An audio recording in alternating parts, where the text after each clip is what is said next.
New episodes are released weekly. I hope you'll join us. A school teacher at Prattville High was arrested as part of a sting operation to find online child predators. Brian Pittman is now charged with electronic solicitation of a child and traveling to meet a child for an unlawful sex act. Watauga County school administrators have told WSFA News that they are aware of Pittman's arrest, and the case does not involve any students from the school where he taught. Pittman has now been placed on administrative leave, and his presence prohibited on that campus. I'm Andrea Tice. For more news affecting Alabamians, go to 1819news.com. And while you're there, subscribe to the daily newsletter. Hi, this is Bo Goodson with the Real Estate Minute. Many of the real estate laws have changed recently, and you need to know how this might affect you as a seller or a buyer. As an agent of the seller, the agent owes undivided loyalty and full confidentiality to the seller. The listing agent can recommend repair services and vendors, pricing guidelines, tips to help get your house in selling shape, and negotiate offers and counteroffers for your benefit. A facilitator, which is the new term, cannot suggest a price or counter or recommend anything. They offer very limited services. A buyer agent solely represents a buyer's interest and can recommend mortgage lenders, down payment alternatives, and can suggest an offer price and write an offer. Whether you are selling or buying, you need someone in your corner that's trained to represent their clients. After training over 15,000 agents throughout the state and help create and close thousands of home sales over 4 decades, get the straight information from Bo Goodson at the Goodson Group, 221-2883. What's your biggest investment? More than likely, it's your home. So treat it that way when you hire a painting contractor. At PBS Painting, there are no gimmicks, no $99 specials. Just quality painting and someone who treats your home with the same respect that you do. At PBS Painting, we have been painting for years and look forward to many more years to come. With PBS Painting, the job gets prepped properly, whether it's cleaning, scraping, or priming. We always use quality products, which is a must for a quality paint job. So if you're looking for a painter that doesn't need upfront money and is on the job at all times, then please give me a call. Scott Bowers and PBS Painting, 294-5122. That's PBS Painting, 294-5122. Look at some of our work on Facebook at PBS Painting Montgomery. The employees of Adams Drugs would like to thank you for trusting us with your health care in 2025. We look forward to serving you and your family in 2026. You will continue to enjoy the same services such as immunizations, compounding, medication therapy management, delivery service, and wellness clinics, to name a few. Looking for that perfect gift for a loved one? Visit our Emily B. gift shop and find everything from Tyler candles to scout bags.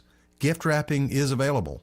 If you have not visited Adams Drugs and experienced the award-winning customer service, we ask you to consider us for your prescription care in 2026. We have 12 convenient locations to serve you in the River Region. 8 in Montgomery, 1 in Wetumpka, Prattville, Millbrook, and Pine Level, Marbury. Please find us at adamsdrugs.net for the location that is nearest to you. Adams Drugs is your local, independently owned Health Mart pharmacy. Health Mart, taking the time to listen and care. The views and opinions of the following program are solely those of the host and other contributors. These do not necessarily represent those of Liberty Acquisitions 825, Blue Water Broadcasting, its management, staff, or any advertisers.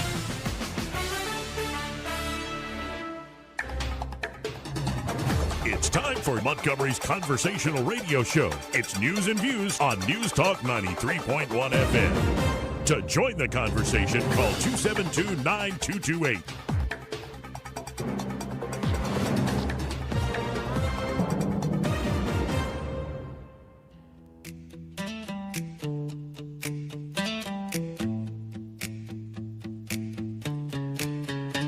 This is the Trump country.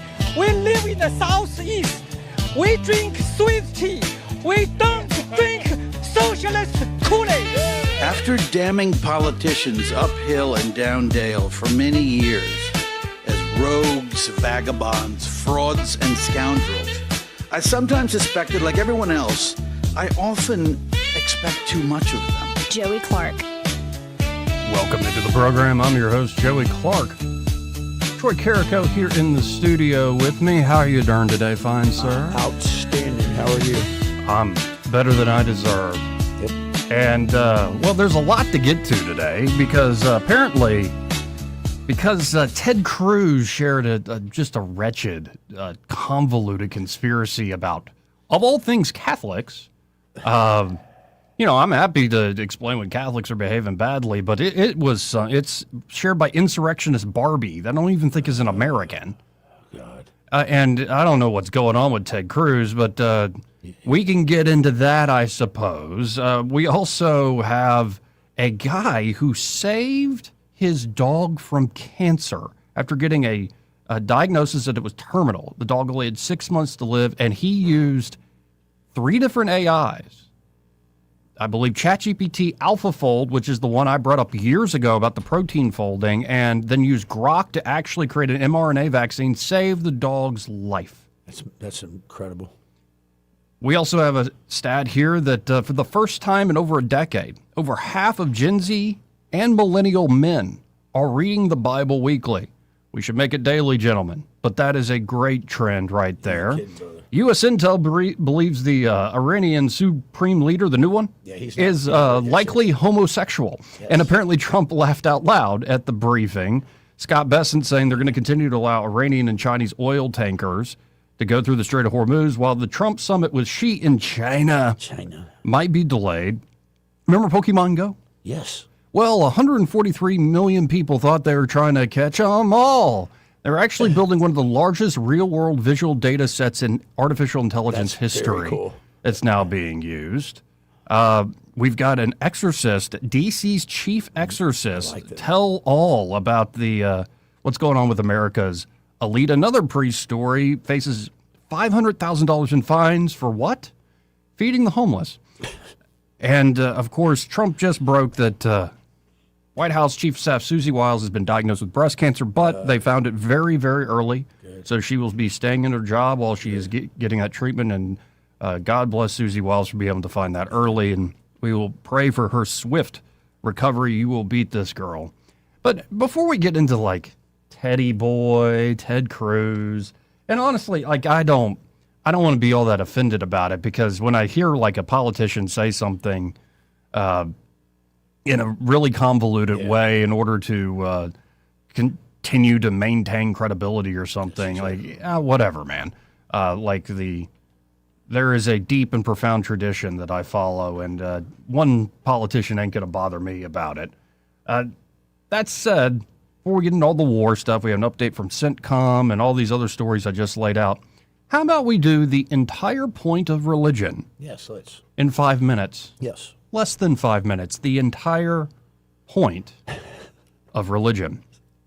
For I desired mercy and not sacrifice, and the knowledge of God more than burnt offerings. From Hosea 6:6. Consider the following 2 prayers. Which one of the 2 more pervades the Christian world today? Which of the 2 best betrays the hidden intentions of your own heart? Here's the first prayer. God, I thank you that I am not like other people. I thank you that I am not like the thieves. I thank you that I am not like the adulterers. I thank you that I am not like the rogues and hypocrites who proudly parade their own righteousness and piety yet fail to do your will. I thank you that I am not like the heretics who twist and test your words to their own purposes for pleasure and power to excuse their depraved desires. I thank you that I am not like those who never seek mercy but are full of themselves. I thank you that I am not like the modern-day Pharisees. I thank you that I am not like the modern-day worshipers of man. I pray that you may forgive and show mercy to those who thankfully are different from me, so that their hearts may be softened, that we may all be knit together as one common family and be made all alike as partners with you. God, I thank you. I am not like other people. That's the first prayer. Now the second prayer. God, be merciful to me, a sinner. I have sinned even when I intended my actions for good. I've sinned without knowing the hidden intentions of my own heart. I am the thief and the adulterer. I am the rogue. I am the hypocrite who proudly parades. I am the heretic who has tested your words and twisted your grace to my own depraved ends. I am the Pharisee and the worshiper of man. I've failed to seek your face, so now I hang my head in disgrace, unable and unworthy to even look to heaven. For too long I've been unwilling to do your will, thinking myself worthy and able when compared to other sinners. Yet, though I may be more or less broken than other men, I am indeed broken and in need of your grace. Have mercy on me, my God, for I am a sinner. So again, consider these two prayers. Which of these two more pervades the Christian world today? Which of these two best betrays the hidden intentions of your own heart? Perhaps it's both. Are not these questions the entire point of religion? In his Word on Fire commentary on the parable of the Pharisee and the tax collector, that's Luke 18, 9 through 14, Bishop Robert Barron writes this: a Pharisee and a tax collector, a stereotypically righteous and unrighteous person, both enter the temple to pray. But what a world of difference in their manner of praying. The entire point of religion is to make us humble before God and to open us to the path of love. Everything else is more or less a footnote. Liturgy, prayers, precepts of the church, the commandments, sacraments, sacramentals, all of it is finally meant to conform us to the way of love. When they instead turn us away from that path, they have been undermined. Both St. Paul and the gospel writers, as well as Jesus himself, of course, are intensely aware of this danger. This is precisely why Paul speaks of the dangers of the law. He knew that people often use the law as a weapon of aggression. Since I know what is right and wrong in some detail, then I am uniquely positioned to point out your flaws. And when I point out your flaws, I elevate myself. In short, the law, which is a gift from God, has been co-opted for the purposes of the ego. And when that happens, we're entirely missing the point of religion. I told you I'd do it in under 5 minutes. You did it. It's 4 minutes and 20 seconds. Right. And I think a good way to think of this, also quoting from Robert Barron's sheet, is are we part of an ego drama? Yeah. Or are we part of the theodrama of this world? And I think everybody, this is why I said perhaps both. I think there's truth in both. Man is a cup built to spill. We are designed flawed and we are broken and we need his salvation. And so in the first prayer, I was thinking, it was almost hubris and almost arrogance, you know, like I'm thinking I'm not those people and that. But the second one appeals to me more because I've got a lot to answer for, you know. Right. So I'm focusing on that one. But then here's the little trap I set. Okay, what was the trap? I may have fell into your into your snare. No, and you didn't say it in an over-the-top way. But like as soon as you start thinking, oh, I completely got it, though that's what you strive with the second prayer, I think we all have to be careful. I think, you know what? And conscious and follow God's ways and believe, number one, faith. Yep. Faith in his grace. Well, I think when you just said that, it jogged it really opened up something, thinking the important thing is when you pray, bare your soul. He knows. Amen. He already knows. He already knows. He already knows everything. He already knows. Just come clean and do your thing. And then that's the thing is that second one is like, look, I can't do nothing without you, you know, and it's, to me, that's very appealing. But yes, you're right. It's hubris and it's arrogant and myopic for us to think that we know all. But unfortunately, that first prayer is probably where most of our lukewarm Christians are at in this country right now. I would say that first prayer is where you mostly hear it is in the political public arena. Yeah. Scapegoating. Yeah.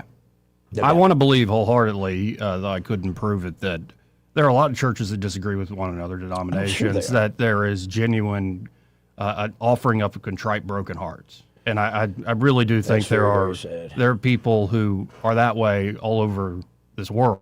Yep. But if there's something about, in particular, the temptation of power and politics, which we'll get into in a second. We got plenty of examples that seems to bring out the first prayer rather than the second. This is true. Anyway, 272-9228 if you want to get in on the conversation. That's 334-272-9228. So now that we've done that, that's nice. Let's go to a different story. What do we got? Well, before we jump into the deep politics, I want to share two things about the mind and the heart. Okay. Because especially when you read sacred scripture, infallible scripture, you find the reference to the heart often. Oh, yeah. Now, you were also called to love God with all your mind and your strength and your heart. But the heart doesn't seem to be just a thing that pumps blood, right? Right. And for a long time, and it's not even those who are referring to the sacred. Think of all the romantic poetry and all the just the stuff around that. The heart has always been this thing that's more than just something, an organ that pumps blood. What was it? Dante, vide comium, see my heart, eat my heart, when he meets. Yeah, you're right. It's in classics. It's the soul. It's the spirit, if you will. But this is where you start to see the sort of poetic or, I think, deep religious or spiritual understandings of the heart. Well, this guy named Jay Anderson put this out. Okay. The heart is not a pump. Or rather, it is a pump in the same way that a smartphone is a flashlight. Okay. Yes, it performs that function, but it is so much more. The heart possesses its own intrinsic nervous system containing approximately 40,000 sensory neurons called sensory neurites that form what cardiologists now call the heart's quote-unquote little brain. The heart generates the largest electromagnetic field in the body. Its electrical field is approximately 60 times greater in amplitude than the electrical activity generated by the brain. The magnetic field produced by the heart is more than 100 times greater in strength than the field generated by the brain and can be detected up to 3 feet away from the body in all directions using squid-based magnetometers, if I'm saying that correct. That sounds right. HeartMath Institute research has demonstrated that the timing between pulses of the heart's magnetic field is modulated by different emotional states. Wow. And crucially, these magnetic signals have the capacity to affect the physiology systems of the individuals around us. This is not metaphor. The heart broadcasts electromagnetic information about your emotional state into the environment at the speed of light, and the nervous systems of other people act as antennae. Antennae. Tuned to and responsive to these signals. So perhaps interesting science. I love it when science starts to run across what people have known for generations. But Socrates spoke about this at length in his cardiocentric philosophies when he said that the heart is the essence, it's the soul, it's the spirit, it's the being of the person. So yeah. And I'm now looking at another picture because I said not just the heart, Aristotle, the mind. Especially with AI cropping up, and you think, oh no, all this stuff's going to take over. I think AI could be a very a gift. Could be. A God-given gift if we use it correctly. But of course, we can always abuse our freedom. And certainly a lot of the people building the AI look like they're going to try to abuse it. That said, when you compare what you are able to do now with AI, and then you look at the brain, like I'm looking at this image, and it's one of 86 billion neurons in your brain. And this one neuron from this close-up image looks like an entire galaxy. Wow. Another person on X writes that one neuron connects about 7,000 others. Your brain has 86 billion of them. Do the math and you get somewhere around 100 trillion connections inside your head. More connections than stars in 1,500 galaxies. And each connection point is way more complicated than anyone expected. A Stanford lab found that every single connection contains about 1,000 tiny switches that can store memories and process information at the same time. So your brain is running roughly 100 quadrillion switches right now while you read this sentence, while you hear this sentence. The wild part is the power bill. Your brain runs on 20 watts. That's less energy than the light in your fridge. The world's fastest supercomputer needs 200 million watts to do the same amount of raw calculation, 1 million times more power for the same output. We're still nowhere close to understanding how any of this works. In October 2024, a team of hundreds of scientists finished mapping every single connection in a fruit fly's brain. Took 6 years and have heavy AI help. That fly brain has 140,000 neurons. Yours has 86 billion. Google and Harvard also mapped a piece of human brain last year, a speck smaller than a grain of rice. That speck alone contained 150 million connections and took 1,400 terabytes to store. The lead scientist said mapping a full human brain at that detail would produce as much data as the entire world generates in a year. A tiny worm had its 302 brain cells mapped back in 1986. Almost 40 years later, scientists still can't fully explain how that worm's brain keeps it alive. Your brain, again, has 86 billion of those cells, each one wired to thousands of others, each wire packed with thousands of switches, all of it humming along on less power than a light bulb. So if your heart is that way and your mind is that way, and now I see that there are over half of young men, millennials and Gen Z, I don't know what's happened to you boomer men. Maybe you've seen too much life. I feel you, brother. But if you get on your knees and you pray every morning, and you don't have to tell any other soul about what it is you pray for, just knowing what your mind and heart can do, why would you not believe? 272-9228 if you want to get on the conversation. We'll be right back after this. He may not know whether he's coming or going, but whether you're going to work or coming home, Greg Budell is there. Mornings, 6 till 9, and afternoons, 3 till 6. Only on News Talk 93.1 FM, WACV.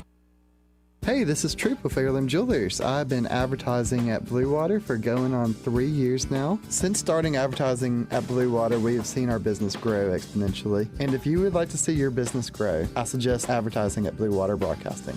Our advertisers are our biggest advocates. Call us to find out how radio can increase your bottom line. Blue Water Broadcasting. Local folks, helping local business. When it comes to your mortgage, who you work with matters. And this is one decision where local makes all the difference. Don't fall victim to flashy mailers, spam calls, or 1-800 lenders who don't even know your name, much less your neighborhood. Those lenders are often sitting in some faraway state, reading from a script and chasing volume, not relationships. A local lender understands the market you live in, or should I say that we live in. At Alabama Home Mortgage, you can look at us in the eye and trust us with one of the biggest financial decisions you'll ever make. Local lenders don't disappear after closing day. Our reputation is built right here, one family at a time. So before you pick up the phone and call a stranger, remember us, Kim Williams and Madeline Cannon at Alabama Home Mortgage. You deserve guidance from someone who knows the community because they're a part of it. Give us a call at Alabama Home Mortgage today at 334-567-4223 or visit us online at myalabamahomemortgage.com. That's Alabama Home Mortgage, because there is a difference in mortgage companies. NMLS 1586368, Equal Housing Lender. This is your roving reporter, and today I'm talking with a political activist. That's right, man. And could you please explain to us your red cap with the letters MMRGA? Yeah, man, this is my MARGA hat. MARGA? Yeah, man, that stands for Make My Retirement Great Again. I see. And to do that, what you need to do is call David Ernest, the asset preservationist. That's right, man. You can call David at 833-596-7233. That's 833-596-SAFE. And I understand that's a toll-free number. Yeah, man. Get David Ernest on the case, and your retirement will be great again. And you make these hats? I do. Here's a whole pile left from the last administration. And they say CPWABD. Yeah, man. Corn Pop was a bad dude. And as you said, there's a whole pile here. Well, there wasn't much demand. I can dig it.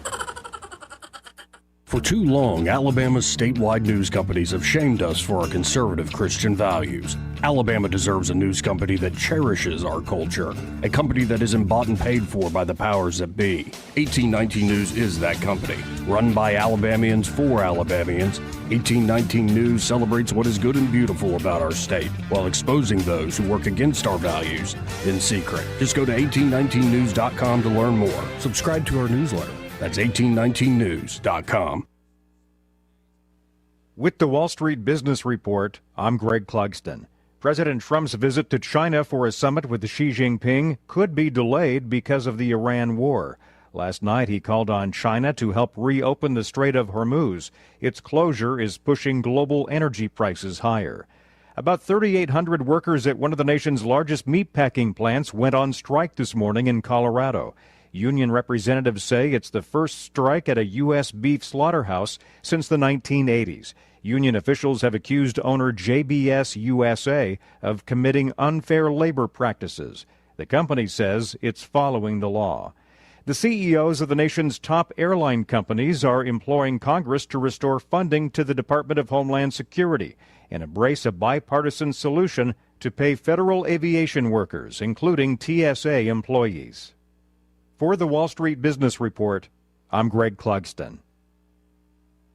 Weather, a service of H&H Carpets, where right now, get a load of this, listen close, you get a house full of carpet for $19.95 installed. Unbelievable. They're located at 6450 Atlanta Highway, just across from Walmart. Rich Thomas weather. Well, hi, everybody. It is a late season shocker with Arctic air funneling into the state. Temperatures in the low 40s this afternoon with northwest winds gusting to 35 miles per hour. Wind advisory in effect. There is a freeze warning for tonight and tomorrow night with the overnight low temperature by dawn on Tuesday morning, St. Patrick's Day, down to 28. That would tie a record. And the afternoon high tomorrow, struggling to reach 50. That would be the coldest St. Patrick's Day ever recorded. Down to 30, another freeze on Tuesday night. We recover a little bit up to about 60 on Wednesday and 70 on Thursday. From the Blue Water Weather Center, this is Rich Thomas.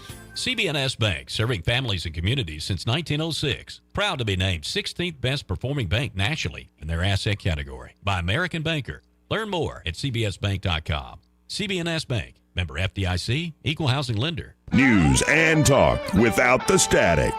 The River Region's most trusted voice. News Talk 93.1 FM WACV.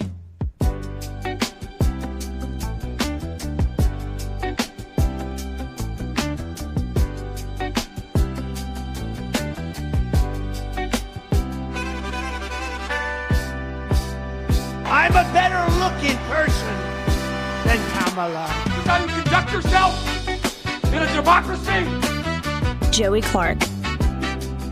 Welcome back to the program. Again, I'm your host, Joey Clark. Troy Carrico here in the studio with me.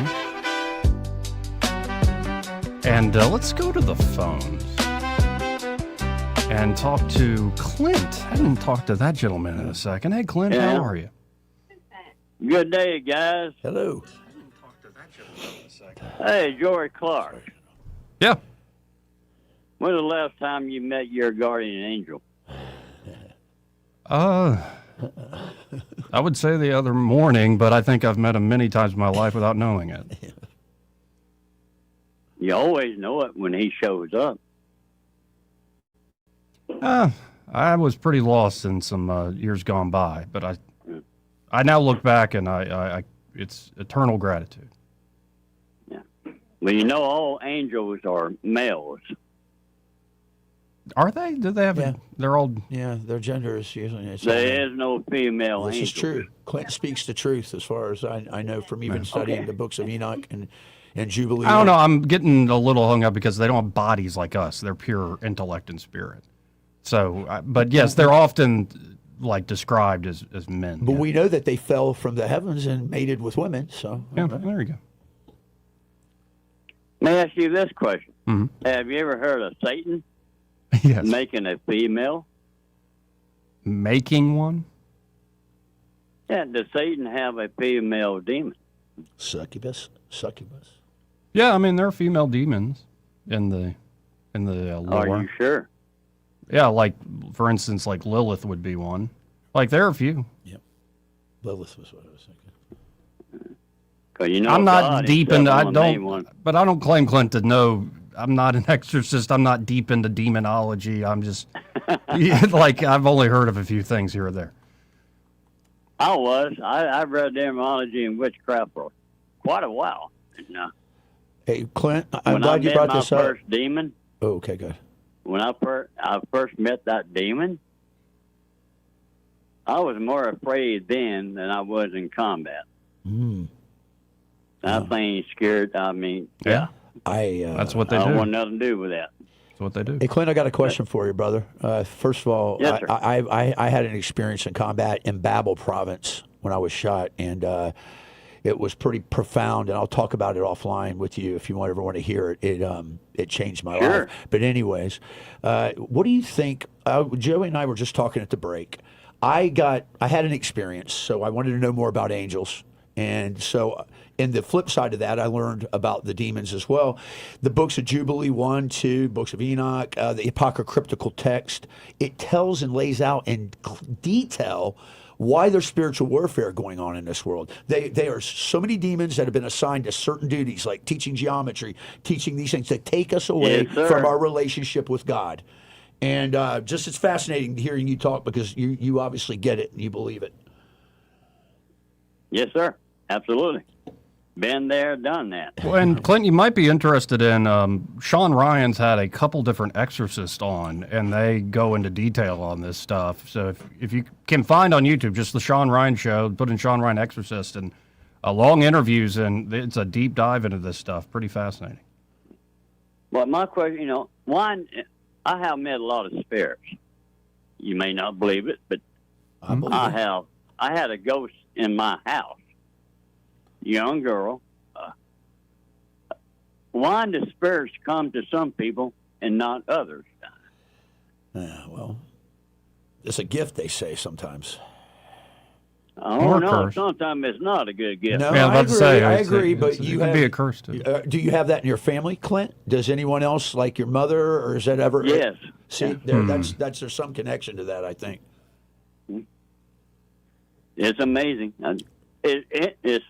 I enjoy it. I'm not afraid of it. I don't think you're afraid of anything, Clint. You're a tough nut, brother. Well, yeah, man, I'd be happy. You got my number? I'll get it. Joey's got it. Call me and we talk anytime. Okay. Hold on. I'll put you on hold so I'll get it. we can actually get it. I want to get it. I want to tell you me. something that happened. Yeah, well, but I want to do it privately. So, yeah. All right. All right, hold on for me, man. Sound good. Thank you. All right, Clint. Let's go to Soldier Boy. Hey, Soldier Boy, how you doing? Hey, good. Thank you for taking my call, Joe. Of course. Hey, is Troy there? Yeah. What's up, Soldier Boy? Hey, Troy, I'm in deep sorrow right now because I spent 10 years with the 99th Air Refueling Squadron out of Robbins Air Force. I know, brother. It's terrible, man. AC-135. Yep. Because I don't understand on that. They said the 6 people died, and I said, you got to count the numbers. It's one of the few airplanes that still has a navigator, okay? I know. Co-pilot and a boom. You got the boom operator. So that's the boom operator. Yeah, they had 6 though. They had a 6 complement, right? I mean, they had 6 in there. Well, I got to believe that there was also, when I heard that the 2 ranks of 2 tech sergeants, that explains to me Hollywood is not a boom operator because most boom operators that are techs and masters are instructors. Okay. So I got a feeling that they were crew chiefs. Yeah. A loadmaster. That's what I was thinking. They used the 135 to haul a lot of stuff. This is true. Now, we have refueled.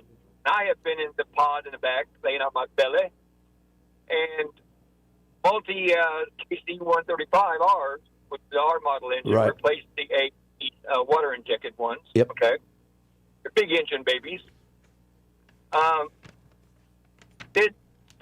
What I'm reading from the report is that it was an aircraft. It wasn't another KC-135 that they hit. It was the plane itself. Right.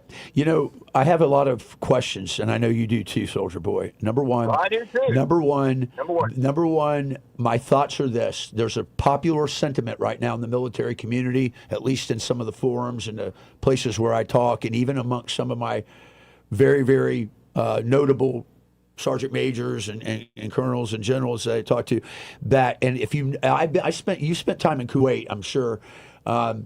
There's a huge Shia population there. There's always a Shia influence there, and some people thought maybe that was a rogue pilot. But come to find out, the rumor is it was a retired U.S. Navy flyer for that FA-18 that shot him down. Because if you look, people go, "Oh no, it was a Patriot." No, it wasn't. It was an infrared hit because all of them got hit in the engine. Okay, if a Patriot would hit it, it would blow it to smithereens. Okay, so the thing is, we know that. Number 2, why did they have their IFF off? You're in a hot zone with inbound aircraft. You should, and that's a lack of discipline. It's a lack of coordination. And then where's the combat air control at? Where are the people deconflicting this? How can we have that? And how can we have 2 KC-135s clip each other? Right. That's troubling, guys. Here's a good question, because you got a co-pilot and a navigator, and I've watched and sat up there in the front with the guys, Yeah. and I watched them. And here's the thing about it is, like, when you go into, I would like to know the details. Was it during mid-air refueling?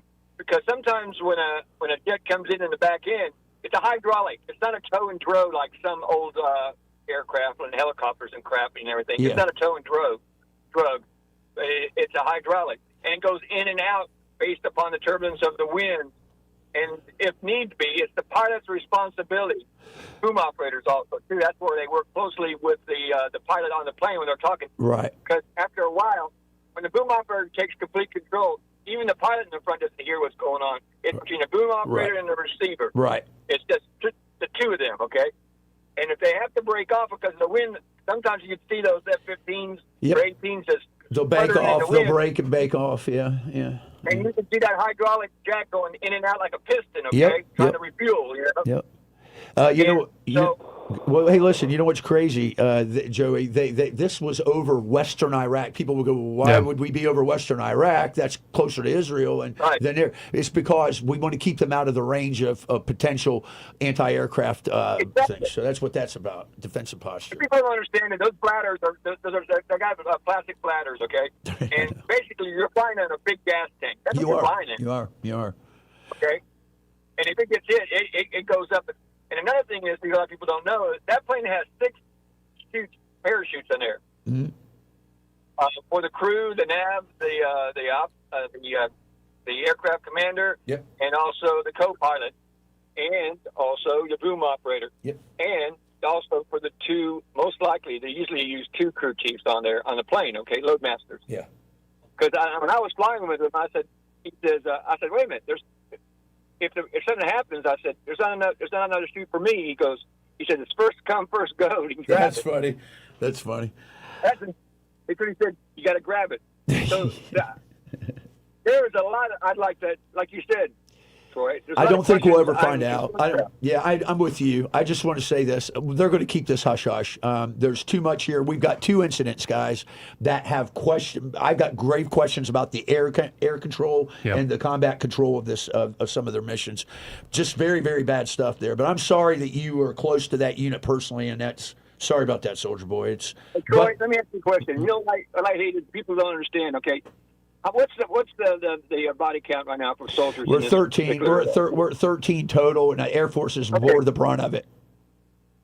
Okay, I go to 13. Okay, and what we've done, I would rather have given my life for my country, my family, and for God before I would do it out there when they had in Afghanistan. 13 died for no reason whatsoever. You ain't kidding. You ain't kidding. Yeah. Okay, wasn't there 13 of them too? Also. Yes, there was. Exactly 13. And I get angry at some people sometimes, and they come up to me and they say, well, we appreciate your service. I said, you know what? I don't say thank you. I said, you know what? I love my country, and I love protecting her and defending her. Well, okay? you know, it's not perfect. Yeah, I told it's Joe. It's not perfect, but you know what? But Yeah. people don't understand one thing, though, when they talk about it. That's when death, we're that close to death. It's like a firefighter. It's like a police officer. It is. We know what we signed up for. That's right. Right, Troy? Listen, brother. Okay. I told Joey this, and I think that, and I don't know I don't know if I said it the right way. I used to get embarrassed when people would come up to me, like when I was in the Atlanta airport and I'm in uniform, and they're like, "Come on, I'd like to buy your dinner or do this." And I got very averse. I didn't like traveling at all in my uniform, but not that I was embarrassed. It's what I do. Right. It's what I signed up to do, Joey. Right. Yes, and the thing is, you're right. So here's the problem, guys. Our country is soft. This Generation Z, they're soft. And the thing is this, war is hell, and we're going to lose some people. You got to break eggs to make an omelet. And those people knew what they signed up for, and they would have done it again over. I'm telling you now. That's the kind of pride that we have in our all-volunteer force. Yeah. Churches in the hospitals, and children and families all died during World War II. But now the media wants to make a big deal. Well, like you just said, war is hell, And you know what my favorite thing is, Troy? What? I love it when a veteran older than me comes up to me and sees my Purple Heart on my license plate, right, and thanks me for my service. Yeah. You know what I tell them? I said, no, thank you for your service. That's because right. if it wasn't for people like you that came before me, I wouldn't have had a military to join. That greatest generation, brother. That's what they were. That's a good call. Thanks, Soldier. Appreciate you, Soldier Boy. Thank you, sir. Good stuff. 272-9228. And of course, I'm looking at a story by Erica Thomas here at 1819 News. The GoFundMe for a Trustville man killed last week during Operation Epic Fury has reached over $1 million in donations. Major John A. Alex, I believe it's Kleiner, 33, was one of 6 killed in that incident y'all were just talking about involving a KC-135 and another aircraft. Kleiner's sister-in-law set up a GoFundMe to support his wife, Libby, and the couple's 3 children.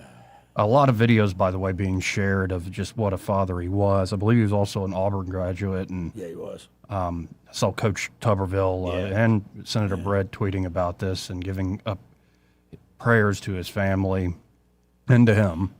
But initially, that fundraiser was set at $150,000. It was increased to $1.5 million after donations poured in and surpassed $1 million. Among donors was a billionaire hedge fund manager, Bill Ackman, who gave $100,000. 2 others killed in the incident were from the 99th Air Refueling Squadron from Sumter Smith Joint National Guard Base in Birmingham. Tech Sergeant Ashley B. Pruitt, 34, and Captain Ariana G. Savino, 31, were killed alongside 3 others from the Ohio National Guard. And I'm looking here, this is what Libby Kleiner posted on Instagram. On March 12th, our world shattered. Alex and his crew were on the plane that crashed in Iraq. I'm devastated to lose the best person I know. Person that made everything more fun. My best friend. But even more so, my heart is broken for our 3 kids who will grow up not knowing him. They won't get to see firsthand the way he would jump up to help in any way he could. They won't see how goofy and funny he was. They won't witness his selflessness, the way he thought about everyone else before himself. They won't get to feel the deep love he had for them. Oh, they will, Libby. He was an incredible person and husband, but he was the best dad. It still doesn't feel real. I keep thinking that I'll get a text from him saying, "Sorry, honey, didn't mean to scare you, and everything will be all right." Because Alex always made everything all right. We just moved to a new home, and we had so many exciting plans in the next few years. Now, we are left to navigate the void left in our hearts. Thank you to everyone who has reached out. Your words mean more than you know.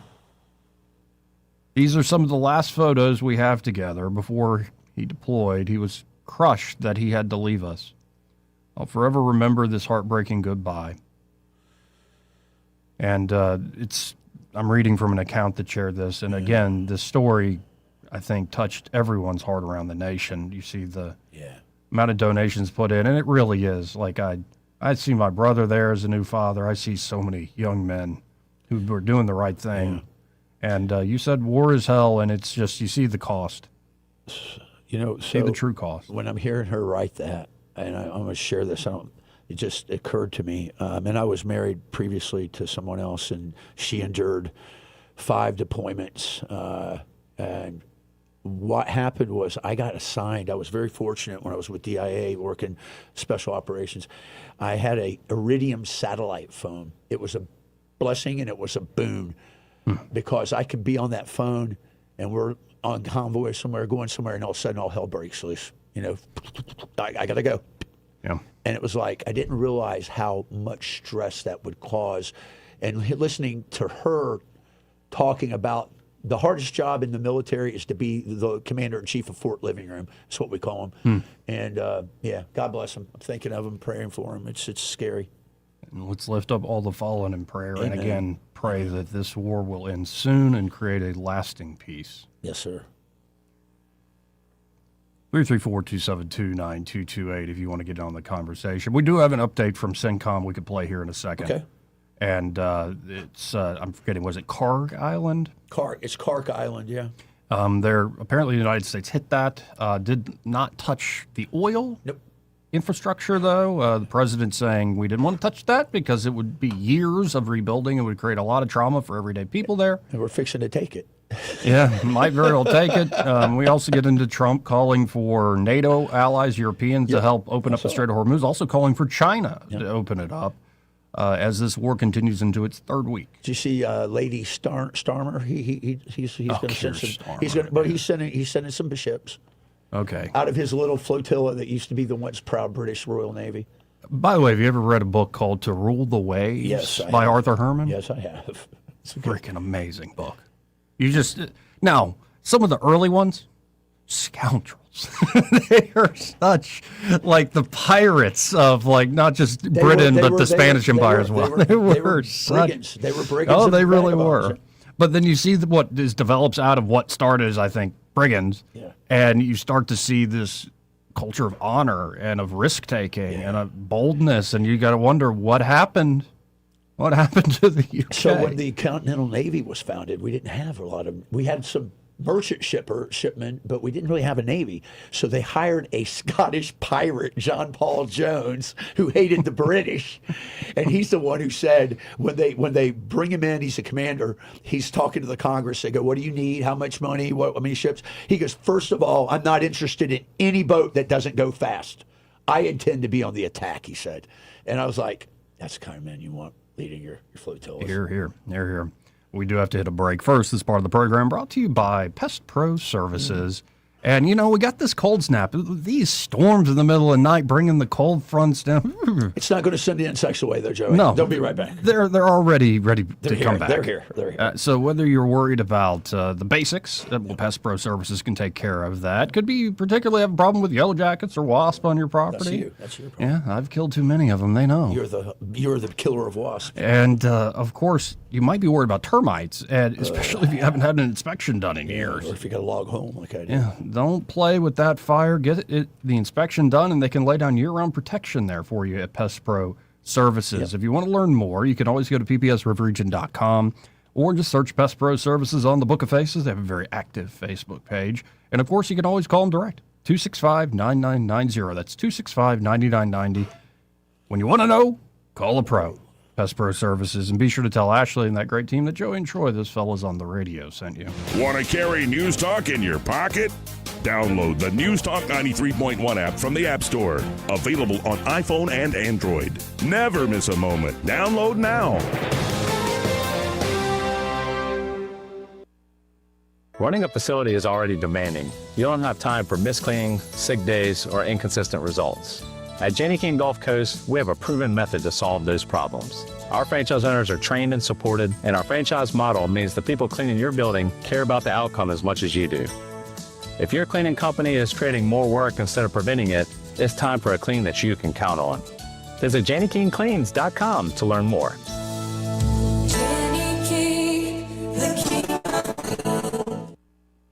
The River Region's first and only News Talk station on FM. Live, local talk. News Talk 93.1 FM WACV.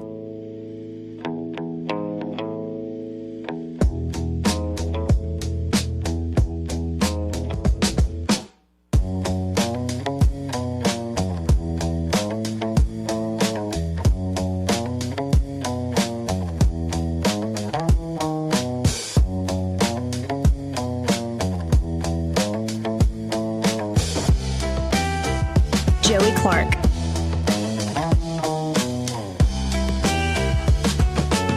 Welcome back. Now, we have a update here from the Admiral at CENTCOM. Dropped just a second ago, and by a second ago I mean at 9:50 this morning. So let's listen in. This is the latest. We might scrub through as they do more video-based stuff, but let's listen into the Admiral. Hi, I'm Admiral Brad Cooper, the commander of U.S. Central Command, here to provide another update on Operation Epic Fury. First, I want to remember and honor our fallen warriors who made the ultimate sacrifice in the KC-135 refueling aircraft incident last week. We hold their memories and their families, their friends and their teammates in our prayers. Their selfless service and dedication hardens our resolve. For 16 days, we've delivered overwhelming firepower deep into Iran. This past Friday, U.S. forces executed a large-scale precision strike on Karg Island, destroying more than 90 Iranian military targets including storage bunkers for naval mines and missiles and other military infrastructure. To date, our Air Force, Navy, and Marine Corps aviators have collectively flown more than 6,000 combat flights, demonstrating the unmatched capability of America's joint force as we maintain air superiority over Iranian skies. We continue to remain centered on our military objectives. These are well defined and include eliminating Iran's ballistic missiles, drones, and naval threats. It's one thing to defend by striking launchers and intercepting missiles and drones, but it's another thing to eliminate the wider manufacturing apparatus behind them. And we are doing that today. We've talked about it in concept. Here's what it looks like in reality. Let me show you, for the first time, a few examples of how we are dismantling Iran's defense industrial base, which will prevent threats to the region into the future. Here you see a photo from March 1st of a naval drone storage facility located near the Strait of Hormuz. And so they go through a few of these, and yeah, they're all destroyed, is the point. Yeah, and they have pretty good photographic proof of all the destruction over of these different assets. 6,000 different targets have been hit on that deck. Right. And then Israel said they're ready to ramp up double. So there's more to hit, I guess. Yeah. But Let's keep going with this. Deliver on very clear military objectives to eliminate Iran's ability to project power against Americans and against its neighbors. We're also zeroed in on dismantling Iran's decades-old threat to the free flow of commerce through the Strait of Hormuz. Through a combination of air, land, and maritime capabilities, we have successfully destroyed over 100 Iranian naval vessels, and we aren't done. We will continue to rapidly deplete Iran's ability to threaten freedom of navigation in and around the Strait of Hormuz. Our progress remains steady, and we remain vigilant against the enemy. Now, a few thoughts about Iran. Over the last 2 weeks, they have launched attacks on Oman, Saudi Arabia, Israel, Jordan, Cyprus, Turkey, Azerbaijan, the United Arab Emirates, Qatar, Iraq, Kuwait, and Bahrain. Wow. In each of these countries, they are deliberately attacking innocent civilians. They've done this more than 300 times, which demonstrates their true nature as a global leader of terror. In just the last few days, the Iranian regime launched a reckless attack against civilian neighborhoods in Tel Aviv with cluster bombs, an inherently indiscriminate type of munition. We join countries across the region in condemning this aggression, and we stand shoulder to shoulder with our partners in bolstering our own defenses. In sum, I will reinforce what I said before. Iran's capabilities are declining as our capabilities and advantages continue to build.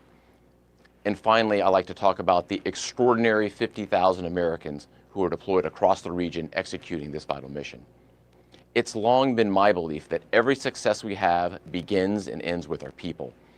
And today I'd like to recognize our unsung heroes, the sustainers enabling America's joint force to unleash this devastating firepower 24/7. To be clear, there's no other military on earth that does logistics like the U.S. military, and our team is at the top of their game today. They're managing distribution networks that span thousands of miles to ensure that munitions, fuel, and supplies reach warfighters on the front line on time, every time. To all our sustainers and logisticians, thank you and keep up the great work. And to the entire Operation Epic Fury team, keep pushing, remain steady, fight to win. Thanks so much and Godspeed. Again, that is the update from CENTCOM. Now let's get a quick political update. Okay. This is from a reporter for PBS, but actually pretty good stuff here. She just put out directly on X. Okay. Saying just had a brief phone call with the president this morning and asked him several questions about Iran. He noted when he answered that it was not a good time to chat because he was in the middle of a, quote, very important meeting, end quote, about it, but said the following. He started with an overall assessment saying, we're doing very well, reiterating comments about destroying Iran's military. He added, they want to make a deal, but they're not ready to make a deal, in my opinion. On Karg Island being hit, Karg Island is out of commission except for the pipes, which I left. I didn't want to hit the pipes because, you know, it's years of work to put them together. President said he would strike again. Yeah, I told them openly I'll knock the hell out of them.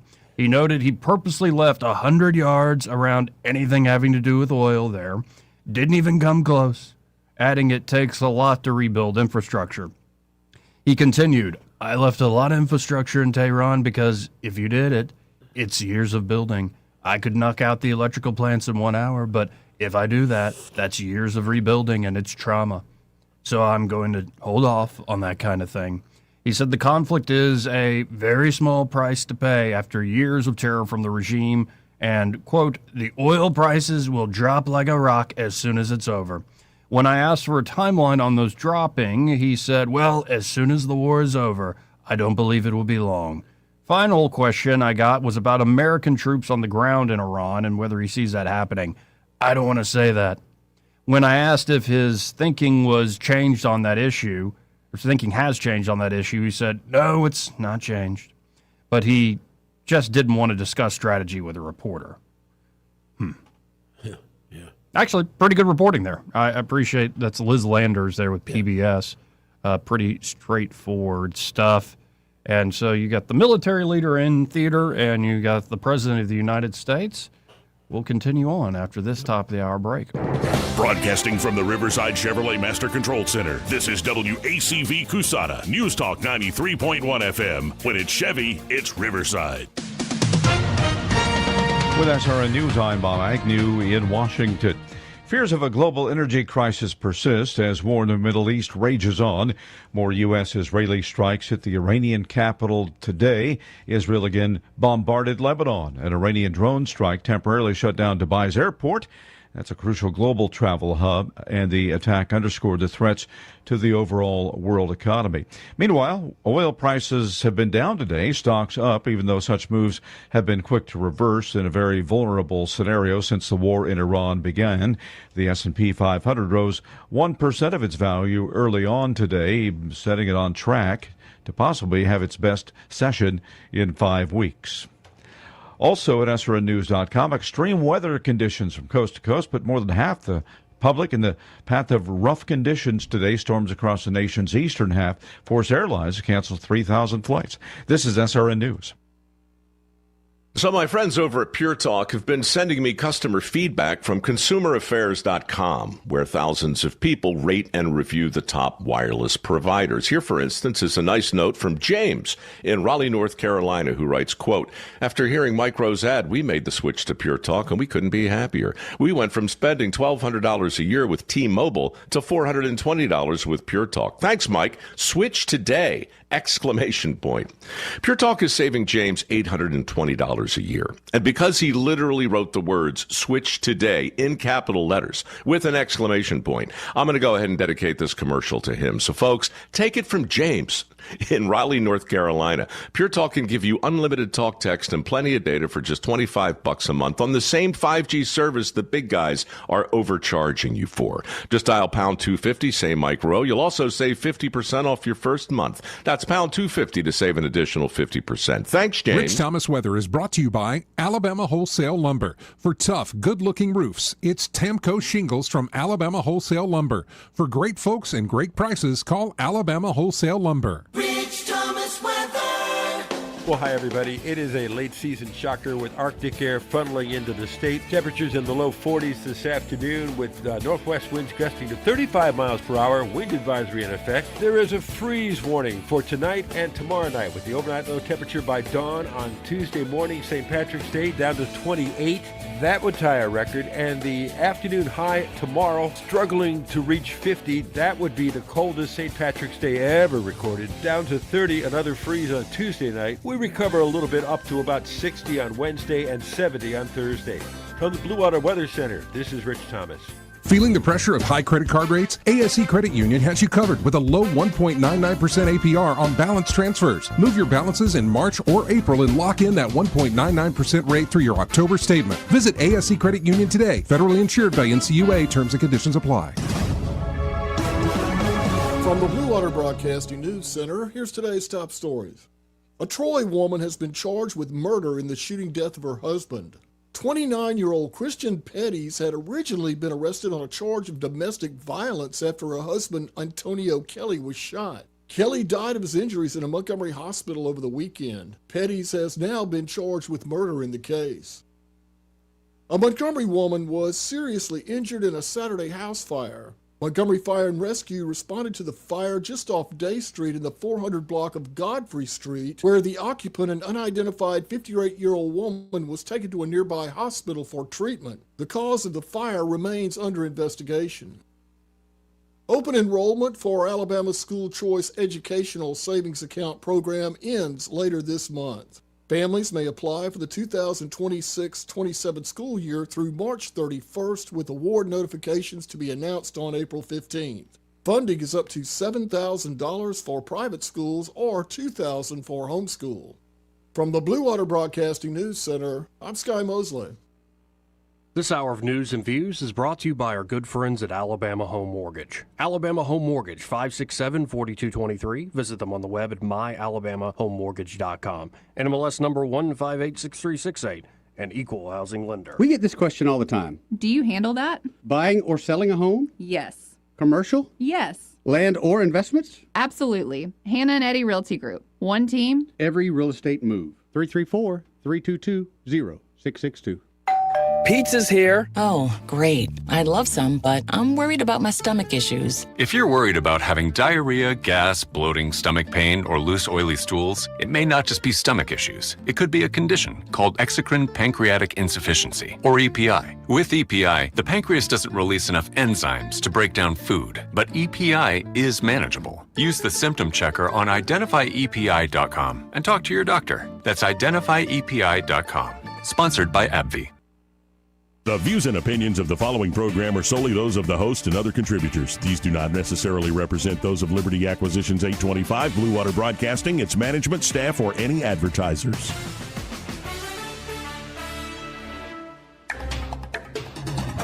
It's time for Montgomery's conversational radio show. It's news and views on News Talk 93.1 FM. To join the conversation, call 272-9228.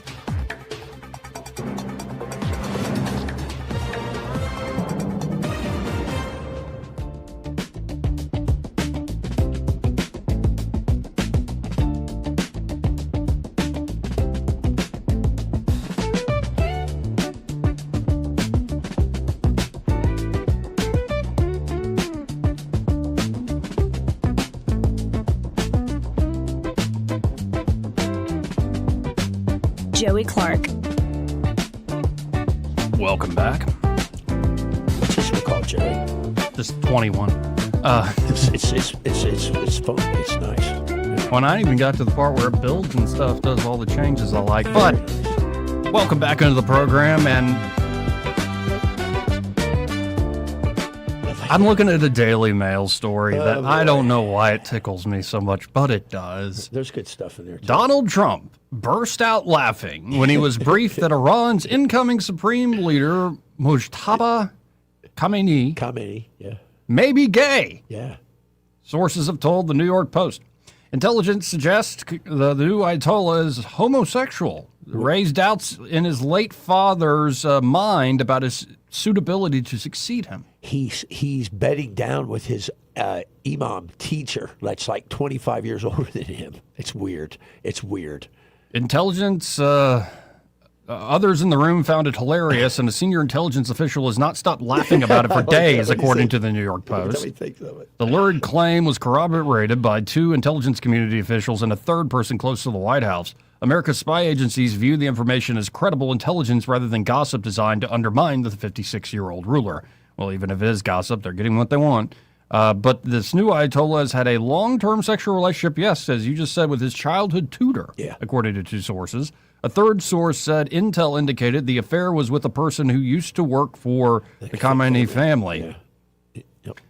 And now this new guy, Mujtaba, is understood to have been gravely wounded in the strikes that killed his father on February 28th, has made aggressive sexual passes at men caring for him, potentially due to the effects of sedation. Joey. Somebody told the Post. Joey, it's pretty bad. Yeah. It doesn't look good for them.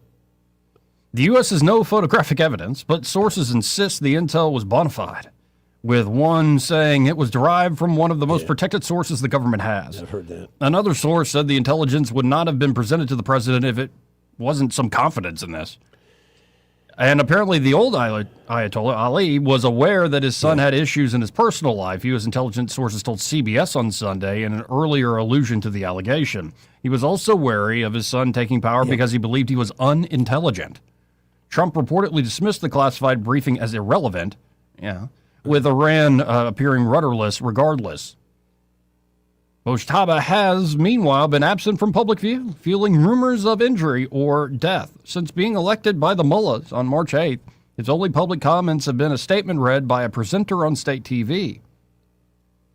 And apparently he was secretly flown to Moscow for surgery and is recuperating in a presidential compound, according to Kuwaiti media over the weekend. His wife and teenage son were reportedly killed in the strikes that killed his father. He has another son and daughter. Rumors about his sexual orientation have circulated in Iran since at least May of 2024, when a helicopter crash killed the president there, who had been the favorite to succeed as supreme leader. Ooh. He was impotent, and he did 5 fertility treatments and finally was able to have a child, which was important in Islam. But the better part of the story, they said that this is what the Israelis said, and I trust their intelligence. He's disfigured. His face is marred. He's lost a hand. He's lost a leg, and serious shrapnel and other damage. So I think he's just... And just a reminder real quick, sodomy is a capital offense in Iran. Yes, it is. Where execution methods include public hangings by crane. Yeah, they showed people. I wonder if that applies to like straight or gay, because sodomy can be done by I guess anybody. it doesn't count against little boys. It's tea houses. Yeah, man. Just sickens me. Listen, there was several times I wanted to take my 9 and just off somebody. Anyway, that could be fact and true, but to me that comes across as like U.S. intel and the Israelis having a heyday of but I think undermining the this. truth is he has not been the primary pick. His father doesn't think he's fit. There's a reason why, and either he's dim or he's gay and dim, which yeah, there you go. He could claim I didn't know what I was doing. Now, going to a member of Trump's cabinet who is an out and proud lion. Yes. Scott Besson. I love He did a sit-down interview for CNBC, and he's going to try to allay some of these fears about the Strait of Hormuz being perpetually closed. And as Austin Baranko often tells us, the markets hate uncertainty. They do. That is just a basic rule of thumb. Before I play this clip of Besson, this part of the program, in fact, brought to you by Austin and the great team there at Invista Advisors. And at Invista Advisors, they can help you not only managing your investment portfolio, which they do a great job of, they can also help you with across-the-board financial planning. They've got a great team of different types of experts, from CPAs to business consultants, investment advisors. They're all working together to provide a comprehensive approach to financial planning for you. And so this integrated strategy allows them to deliver tailored strategies and maximize the benefit for their clients at Invista Advisors. So wherever you are in life, whether you're just starting a family or more you're getting close to the cusp of retirement, or you are really thinking about end-of-life concerns or anything in between, they can help you out. In unique cases, maybe you run an endowment or a nonprofit, they can help you there as well. Just get in touch with them direct at 387-0094. Really, just starting a conversation at 387-0094. And be sure to tell them that you heard Joey Clark on the radio send you. Now, here is Secretary Scott Besson. He's, of course, Treasury Secretary under the Trump administration. And see if his answers here will actually settle markets a bit. I mean, where are they now? Up a little bit. They're up a little bit. Up a little bit. I want to say something before you play this. I worked for the Treasury. I was the deputy CIO for the U.S. Mint for 2 years. It was boring. I would have had a Department of the Treasury head like Besson. I had some old lady. And Besson can name brawl. was Carolyn, and she could barely talk. It was terrible. Besson can brawl. He's fun. I'm not I don't think I'm telling tales out of school. Like old school gay guys, they know how to fight. Oh yeah, they had to know how to fight. They had to. They were getting. All right. Anyway, let's listen in to Scott Besson. We know exactly who we are fighting against, and if you want to use kind of historical analogy, think they're in Hitler's bunker, but Hitler's dead. And now they have dispersed out. And one of the things I'm going to do is bust this myth that is in the mainstream media that there is this coherent Iranian plan, that they are a smoothly functioning government. First of all, the previous Ayatollah did not want his son to become the Ayatollah. He left written instructions and they overrode him. We believe that the current Ayatollah is injured, we don't know to what extent, and maybe incapacitated, And they're just small bases. They're in the bunker. They are panicked, and like the circular firing that they are doing on their Gulf neighbors was a big mistake. But it's enough. But it's enough to distort probably the most important shipping point in the world. And I don't want. And then, so the next question that's going to be asked is, how long is this going to take? Because I think that's the key to all this. Like, how long are you thinking, Mr. Secretary? Because the commentator's right there. It is one of the most. I mean, the Straits of Malacca are pretty up there, too. Yeah, they are. They're actually, what's funny is we only get 1% of our oil through the Straits of Hormuz. So we could say, screw you guys, but we don't. Malacca is much more Dutch. And this is why Trump is saying to the Europeans and to the Chinese, of all folks, because we're still going to let it go through. Help. Yeah, come help. This is this is what you're relying on. Come on, India. But here is Besant answering the timetable question. And then finally, wrap it up. Got to ask this to wrap it up. Expectation of timeline on this, because with every passing day, with every passing week, now 103rd week, markets going up, fertilizers, gas, everything. And the world is really worried about shortages and also the inflationary effect here and abroad. Yep, Brent, can we just be clear here? Okay. It's 2 weeks. It's 2 weeks, and I know the media likes to move things along. We see these headlines, and that's part of the Iranian strategy. And it's very unfortunate that because of a dislike for President Trump, not you, but a lot of mainstream media are trying to speed this up, trying to make it into some crisis that it's not. And on the other side of this, if you look at longer dated crude, you look at future inflation expectations, they're both very well anchored. And this will end, and I don't know how many weeks it will be, but on the other side of this, the world will be safer and we will be better supplied. So the backwardation of the market, you think, is correct? $80 oil in a couple months. I think probably much lower. So we'll see. I said that it was going to take 1 month. I said from the first week, 3 more weeks. I think at the end of the next, not this week, but next week, we're going to see a clarity. They are burning through their stockpiles. More importantly, we are starting to really cross-reference where they're firing from and destroying those. And Israel said they're getting ready to step it up like double-fold. So we'll see. We shall see. And as I mentioned, Trump wanting the Chinese to help out with securing the Strait of Hormuz. Besant, in that same interview, said that the meeting between President Trump and Chinese leader Xi Jinping could be delayed for logistical reasons. Trump said Sunday the summit could be delayed as the U.S. pressures China to help reopen the Strait of Hormuz. Besant walked those comments back on Monday, arguing the summit would be delayed if Trump chooses to stay in Washington to coordinate the war effort in Iran. If the meetings are delayed, it wouldn't be delayed because the president demanded that China police the Strait of Hormuz. If the meeting, for some reason, is rescheduled, it would be rescheduled because of logistics. It would be a decision the president made as commander-in-chief to stay in the White House or to stay in the United States while this war is being prosecuted. The comments also indicate that the White House anticipating the war, which Trump initially said would last for days, will be an ongoing concern a month after it began. Trump and Xi meeting is scheduled to take place in China as the U.S. president carries out this assault on Iran. It's largely shuttered the Strait of Hormuz and sent global oil prices soaring.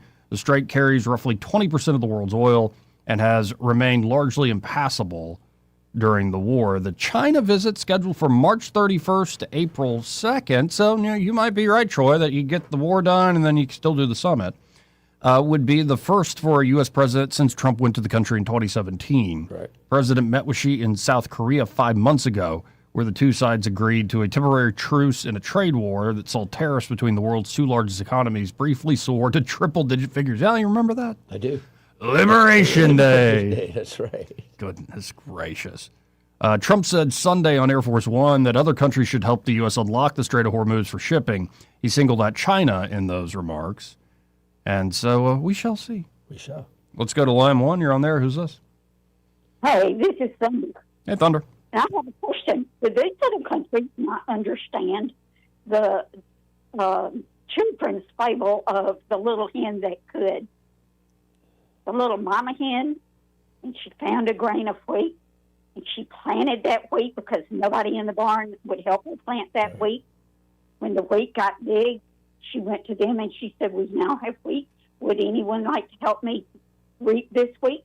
All the animals, every one of them, the cow, the sheep, the horse, the dog, all of them said, no, that we can't do that. So then the wheat got cut, and she had to plant it and thresh it and plant it and take it to the mill. And once again, she went to all of them and said, will you help me do this?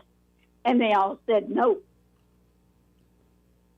So she baked bread. She did. She took it on to the mill on her own. She brought it back on her own.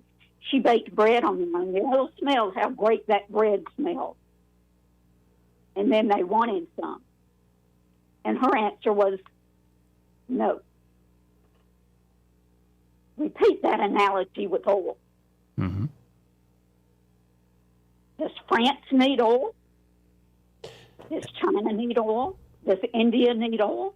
China basically needs to stay out of it, because if they had stayed out of it, there wouldn't have been that many bombs and all in Iran anyway, and therefore we wouldn't have been having some of these problems. But do these other countries not need oil? They do. I think they do. Thunder, I think they do. I think what you're onto something, and I think that's what Trump's trying to do right now. He's saying, look, pony up. You've been riding free. Let's get some of your escorts in here. The problem we got right now is this. We can't pull the destroyers off the carrier attack groups to provide escorts ourselves, because then we allow a breakdown of the concentric air defense wing elements. So, yes, we need to get these other countries involved. And I think our Lady Starmer, Mr. Starmer in England is he's agreed to send all three of their ships that they got now in the Royal Navy. I'm sorry, had to do that. How the mighty have fallen, but he's on board. I heard the Dutch are on board. I heard that Italy's on board, Greece is on board. So it's going to come around. The problem is it's going to take several weeks, Joey, for this to come into effect. So, like I keep saying, we'll see. You know, most of us look at the news and we make the analogy of, we saw a crime show in 2 weeks, and within the hour it was all fixed. Yeah. We see a war show, and within the hour it's all fixed. It takes time. Yeah. And anyone who has not been on the sea, who has not seen how big this earth really is, does not understand how long it does take to get this done. But still, they need to be on board. If nothing else, they need to be verbally on board while their ship's on the way. Amen. Either you get out or you don't get oil when it comes time. Well, I appreciate the call, Thunder. Good call. Thunder. Y'all have a good day. You too. Let's go to line 2. You're on there. Who's this? Hey, it's Kyle. How are you, fellas? Great. How are you, Kyle? Good. Hey, here's something to think about. You know, the president plays 4D chess all the time. Mm-hmm. When he called on China to help secure the strait, you know, and China needs that oil, could that be kind of a way that he says the enemy of my enemy is my friend, and kind of build our U.S.-Chinese relationship up a little better because they've got a little more skin in the game? You know what I think it is, Joey? I think good Kyle, good you're point. on to something. But you know what I think it is, Kyle? By bringing them in and giving them an opportunity, they either can support peace or not. But if they do come in, it takes pressure off of us. And that way, if a round comes downrange and hits a ship, it's going to hit a Chinese ship more than likely. And that's what we would like to have happen. But yeah, you're onto it. But I don't think it's so much that he's an enemy. Hey, come on, pony up. You're getting oil. Let's how see. strong is China's blue water navy at this point? They've not done a lot When of. we see those lists of, they have so many more naval vessels than us. I'm like, it's mostly Coast Guard ships. Right, and they usually run into each other. Sorry. No, Right. I'm not too worried about it, but I think that they won't take him up on it. I think he's just saying, look, come in here. But I think India will, because India does get a lot of oil from there. So. Yeah, and by them having skin in the game, securing the strait, then that makes our relationship a little better, I would think. Well, it is, and I think it would also make Iran hesitate. But then again, they're attacking their Arab neighbors, so they'll probably attack whoever's there now. Yeah, I don't think anybody's running that place right now. No, that's the problem. Yeah. All right, man. Y'all good. Good You guys Kyle. have a good one. Thanks. You too. Let's go to line 3. You're on there. Who's this? It's Crawdad. Hey, Crawdad. Hey, Crawdad. My salami bacon. And same to you. You're supposed to say bacon salami in the I thought you said assalamu alaikum. You said bacon salami. I said bacon, man. I love it. Listen, I want to know what's wrong with the Aussies. They even just bagged off and said they're going to. You know, I really am Go ahead. upset about that. And the Canadians, too. You know what's funny about the Australians, Crawdad? We just signed this big deal to make nuclear subs with them. Hello. Yeah, right. That's what I'm thinking, too. Oh, and Trump said over the weekend, I told you NATO's a one-way thing. It really is. He's right. They need our help. They don't want to really help us. I tell you what, man, how soon people can forget. Yes, sir. But we have to simplify. Goes a long way. You know what? I think, Crawdad, and this is just me as I'm watching this. Trump, he really is in his element. I know that sounds crazy. No, despite all the things being thrown against him. He has a vision and he has an idea, a mission statement, and it's about getting the change to occur. And I think that's going to happen, Crawdad. I think here's the bigger question, though. You're right about one thing. We need to relook at our alliances with everybody, and we're going to find out we need more Malays from Argentina on board with us, right? We need people like that. And right now, Europe is going to be a continuous problem because trust me when I tell you, the Russians are getting ready to dump, Joey, thousands and thousands of combat vets into there to cause mischief at the local criminal level in hybrid warfare. Makes sense. Well, I appreciate it. Thank you, guys. Thanks, Crawdad. Thank you, Crawdad. And now, on this topic, here's the president. This was earlier today with Susie Wiles, and it did break this morning. She has breast cancer, but they found it early. And so she's going to stay in her job and get the treatment done. Good, they found it early. But Susie Wiles to President Trump's left and Mike Johnson to his right as he's giving out this statement. Let's listen in together. Are aggressively dismantling Iran's defense industrial base and ability to rebuild its missiles and drone capability is getting down to close to zero. And we're hammering their capacity to threaten commercial shipping in the Strait of Hormuz with more than 30 mine-laying ships destroyed. We hit, to the best of our knowledge, all of their mine-laying ships. Now they can put them on other types of ships, I guess, and drop them in. But we don't know that any have even been dropped in. We're not sure that any have been. That's a big negative for them if they do it. It's a form of suicide. But we don't know that they have dropped any in. But we've hit all 30 of their ships and destroyed them. They're all at the bottom of the sea. We strongly encourage other nations whose economies depend on the Strait far more than ours. You know, we get less than 1% of our oil from the Strait. And some countries get much more. Japan gets 95%. China gets 90%. Many of the Europeans get quite a bit. South Korea gets 35%. So we want them to come and help us with the Strait. We have it in very good shape. The countries, I said, we've already taken care of Iran, but now because of the fact that literally a single terrorist can put something in the water or shoot something or shoot a missile, a small missile, and it's fairly close range because it is a tight area, and which is one of the reasons they've always used that as a weapon. Iran has always used that as an economic weapon, and it's not going to be able to be used very long. Numerous countries have told me they're on the way. Some are very enthusiastic about it, and some aren't. Some are countries that we've helped for many, many years. We've protected them from horrible outside sources, and they weren't that enthusiastic. And the level of enthusiasm, it matters to me. We have some countries where we have 45,000 soldiers, great soldiers, protecting them from harm's way. And we have done a great job. And when we want to know, do you have any minesweepers? Well, would rather not get involved, sir. I said, for 40 years we're protecting you, and you don't want to get involved in something that is very minor. Very few shots going to be taken because they don't have many shots left. But they said, we'd rather not get involved.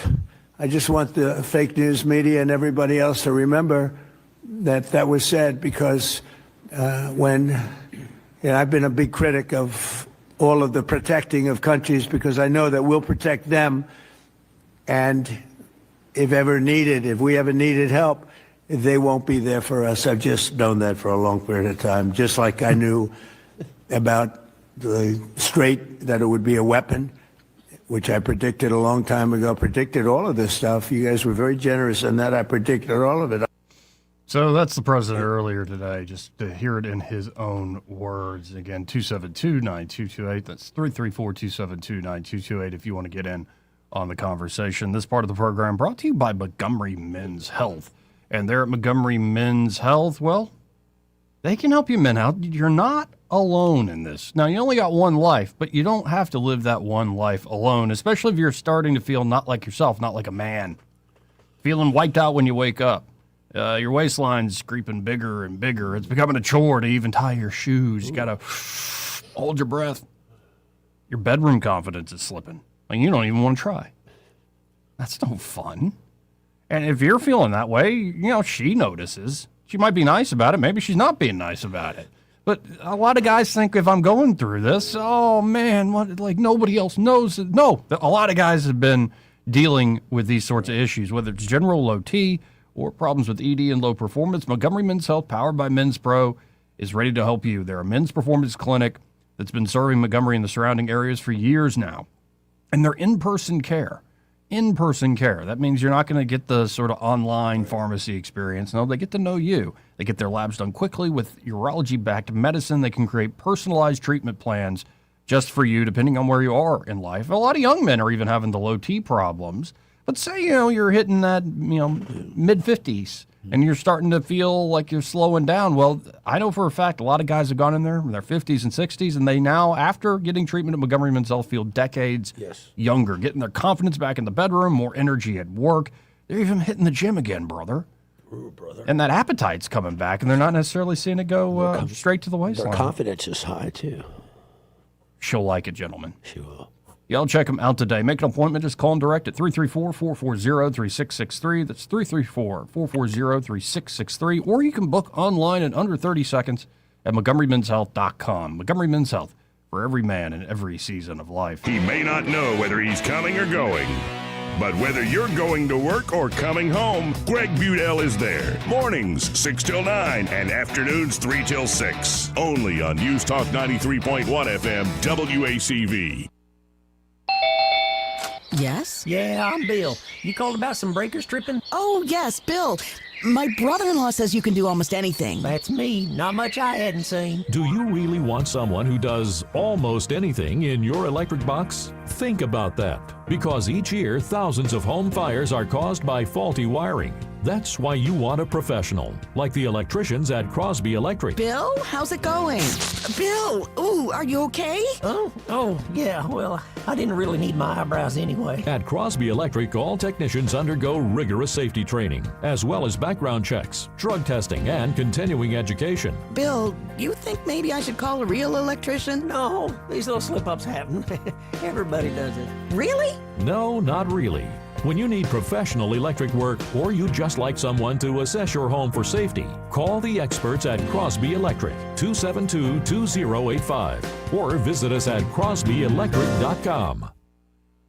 When your tax refund comes, put it on the floor and walk on it. Revitalize the look and feel of your home with new floors from Prattville Carpet. With faster and better service than the big box stores and luxury vinyl planks starting as low as $4.99 per square foot. You'll enjoy that tax refund turned flooring every single day. Hi, I'm Ray Bowles from Prattville Carpet. If you're looking for waterproof carpet, hardwood, laminate, vinyl plank, or ceramic tile, call us today for your free measurement. Dial 285-8117 or visit PrattvilleCarpet.com. Prattville Carpet, we're more than just carpet.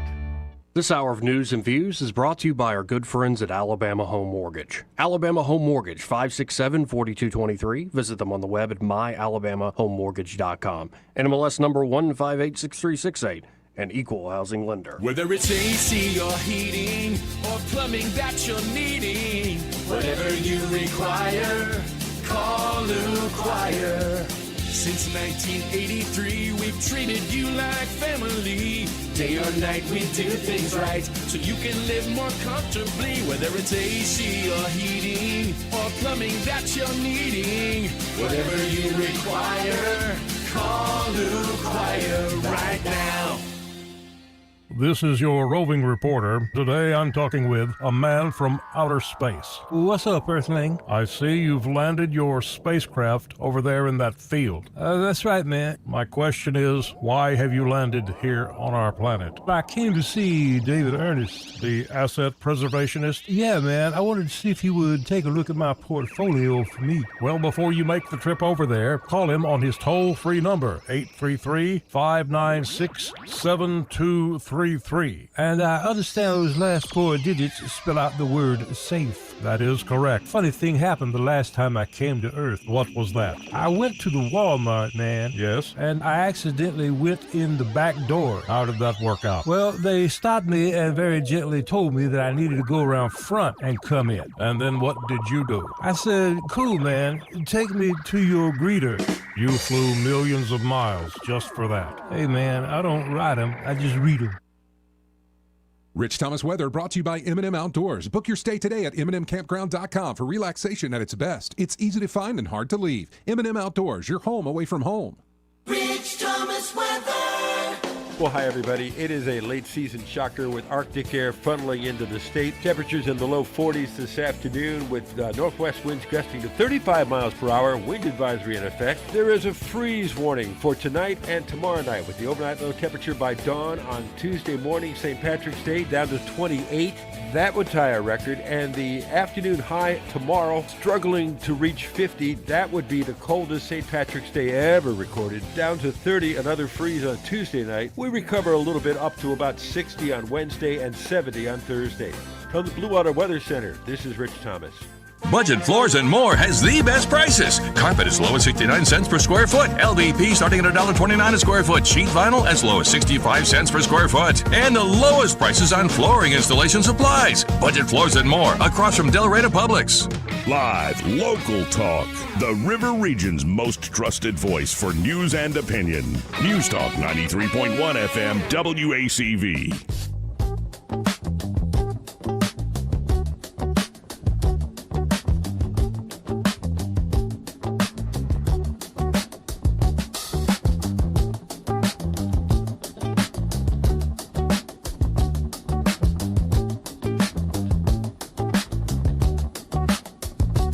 Joey Clark.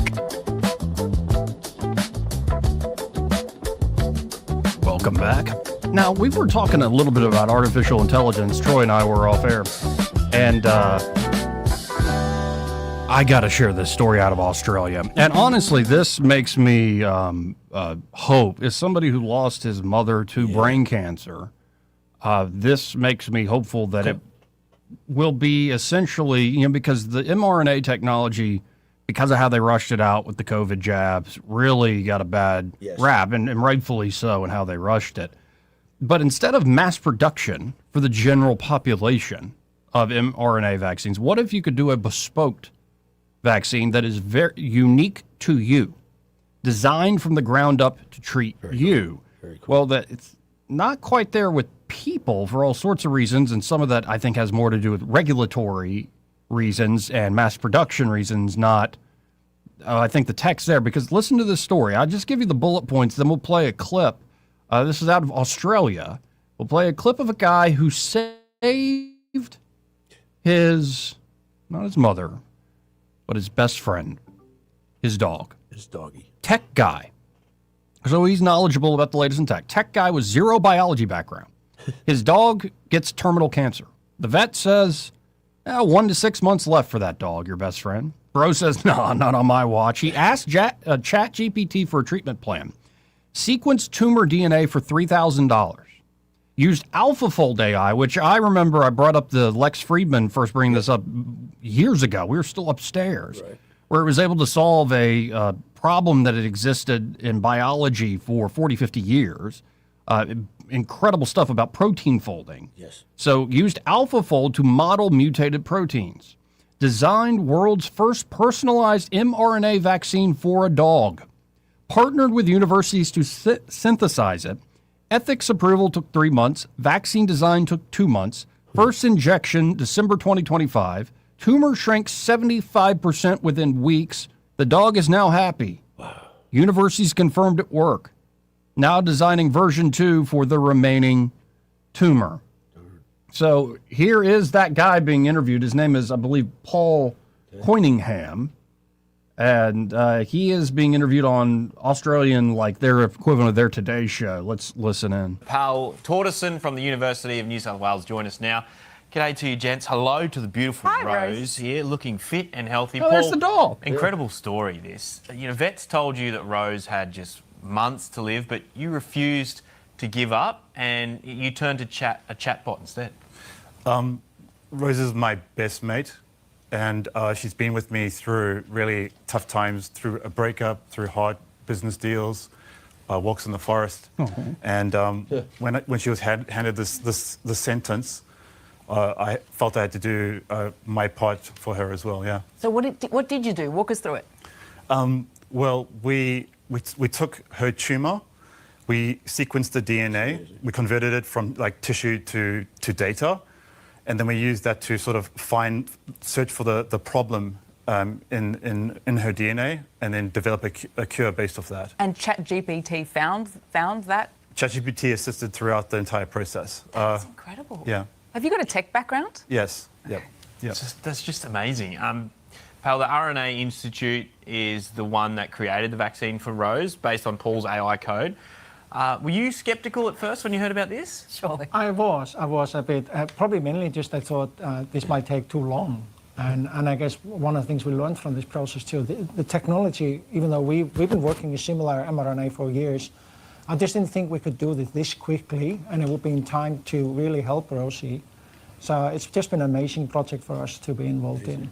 So how quickly did you manage to turn it around, turn it into a vaccine and be able to give it to Rose? Yeah, so once we had the sequence that Paul designed, it was less than 2 months from that point till we handed it over to Paul, who took it to the vet to help her. And Paul, how quickly did Rose start responding? Right, so it took about a month. Wow. At the start of December, her mobility was way down. She was starting to shut down and be a bit sad. You see those huge tumors. And towards the end of January, she was jumping over a fence to chase a rabbit. No. Oh my goodness. You must be over the moon. This is life-changing. Yeah, sure. I think it's added considerable lifespan and health span to Rose. Yeah. Pal, if this works for a dog, like if we now get excited about what else it could do, is there any chance this could reshape the future for treating, cancer in humans? Absolutely, and there are companies, including Moderna, who are working on personalized cancer vaccines. But I think what this taught me is two things. We can actually do this here. We don't have to necessarily rely on foreign companies to help us doing this. That means we can democratize this technology in Australia. And we can also use it for other diseases, possibly. Yeah, absolutely. Neurological diseases, for instance. Incredible. It's incredible because you know what? Necessity is the mother of invention. This guy wanted to save a dog, and the technology's there, and it can be done. Well, and somebody said on X, cool use case of AlphaFold. This is just the beginning of digital biology. Elon Musk responded to that saying, indeed, just the beginning. Yep. And then this same guy, Paul Coiningham, responded to Musk saying, the final vaccine construct for Rose, his dog, was designed by Grok. So he used ChatGPT for the initial brainstorming sequencing plan, used AlphaFold for the modeling, but explicitly states the final vaccine construct was designed by Grok. So incredible stuff. And these are like the available, publicly facing models. Can you imagine what is? Yeah, the government's got. And for something like this, what I'm worried about is that somebody like Moderna is going to try to completely capture the market. If this technology, especially if you don't necessarily scale the vaccine itself because it's personalized, but you scale all the infrastructure that creates the personalized vaccine, create as many as possible. This would be truly life-changing for so many people. Okay. Sorry.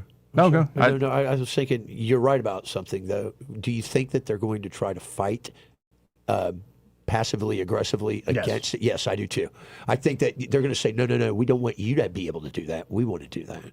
That just occurred to me when you brought that up. I thought, you're right. It's probably not just them. I don't know. This. I never really considered that. There's going to be the big business interests now that are going to fight over the AI and what we can do. Right. Whereas I think there are people like Elon that, like, for instance, all of Tesla's patents, all this stuff is open source. Yes. Like the algorithm that X runs on is open source. No, you're right. And he's literally like, go ahead, take it. Like, improve on it. Like, I can make plenty of money without fighting patents. And the only time they ever do a patent is to stop patent trolls from trying to steal what he actually made. So, incredible stuff. And again, when AI is used for the common good, to will the good of the other, in other words, used for love. Right.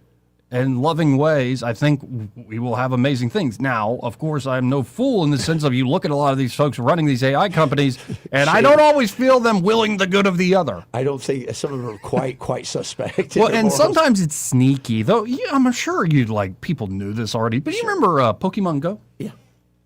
Yes, we got all Gotta the catch time. them all. And it's like a theme song for my generation. I know what it is. And and it was kind of all the rage. I had roommates that loved it. Messed around with it a little bit, like, because it's pretty cool. It was the augmented reality. Like, so, you literally had to go to physical places in the world. You had to go chase and then them. through your phone, you would see the Pokemon you're going to catch. Some people were falling off cliffs and stuff, they said, remember? Yeah, I do remember that. No, they yes. said a girl went to the edge and she fell off too much. Yeah. But this is the wild thing. 143 million people participated in Pokemon Go. Got to catch them all. Did you? I did a little bit. Was it? No, I remember I had a roommate who was like really into it. Come on, go with hey, me. Can we just go down to the gas station real quick because there's a gym spot right here? And I'm like, yeah, sure. God, that's great. But it was fun and kind of a nice nostalgia hit. Yeah. But 143 million people were trying to catch Pokemon with Pokemon Go. They were actually building one of the largest real-world visual data sets in AI history. Niantic just disclosed that photos and AR scans collected through Pokemon Go have produced a data set of over 30 billion real-world images. Wow. The company is now using that data to power visual navigation AI for delivery robots. Wow. Players didn't just walk around with their phones. They scanned landmarks, storefronts, parks, and sidewalks from every angle at every time of day in lighting and weather conditions that stage photography would never capture. They documented the physical world at a scale no mapping company with a fleet of vehicles could have replicated on the same timeline or budget. Niantic collected this systematically, data point by data point, across 8 years, while users thought the only thing at stake was catching a rare Charizard. The most valuable AI training data set in the world aren't being assembled in data centers. They're being built by people who have no idea they're building them. Which, honestly, though, that's kind of like a very cool thing. It's very cool. Because, other than a few people falling off cliffs and not paying attention, it's like, okay, you can use good fun that people are enjoying doing and use it to essentially now power robots. Now, what the CAPTCHA thing, like the I'm not a robot, or all those things you have to solve, I believe that's also part of a data set. Select all the a lot of things. So, kind of thing. There's a lot of things, like, because you get all these social media services for the longest time for free, you're the product. Yes. And like how you are interacting is then informing them in their data sets. You're correct. So, but I didn't, it's now makes perfect sense, but at the moment when everybody's playing Pokemon Go, I didn't completely think that through because I didn't realize the power of where AI would go. But here you are. Here we are. Now we have one more story. I don't know about this one, though. It's a Florida man story. Oh, right. A Florida man AI story. Oh, man. And it's making some people nervous. I don't know if it's actually the right way to go for, say, the biggest purchase in your life. Because I would highly suggest, using some great local folks, and in particular to get a mortgage. Okay. Whether you're looking to buy or refinance at home, go with Alabama Home Mortgage. And there at Alabama Home Mortgage, they'll probably tell you, don't do what this guy in Florida did.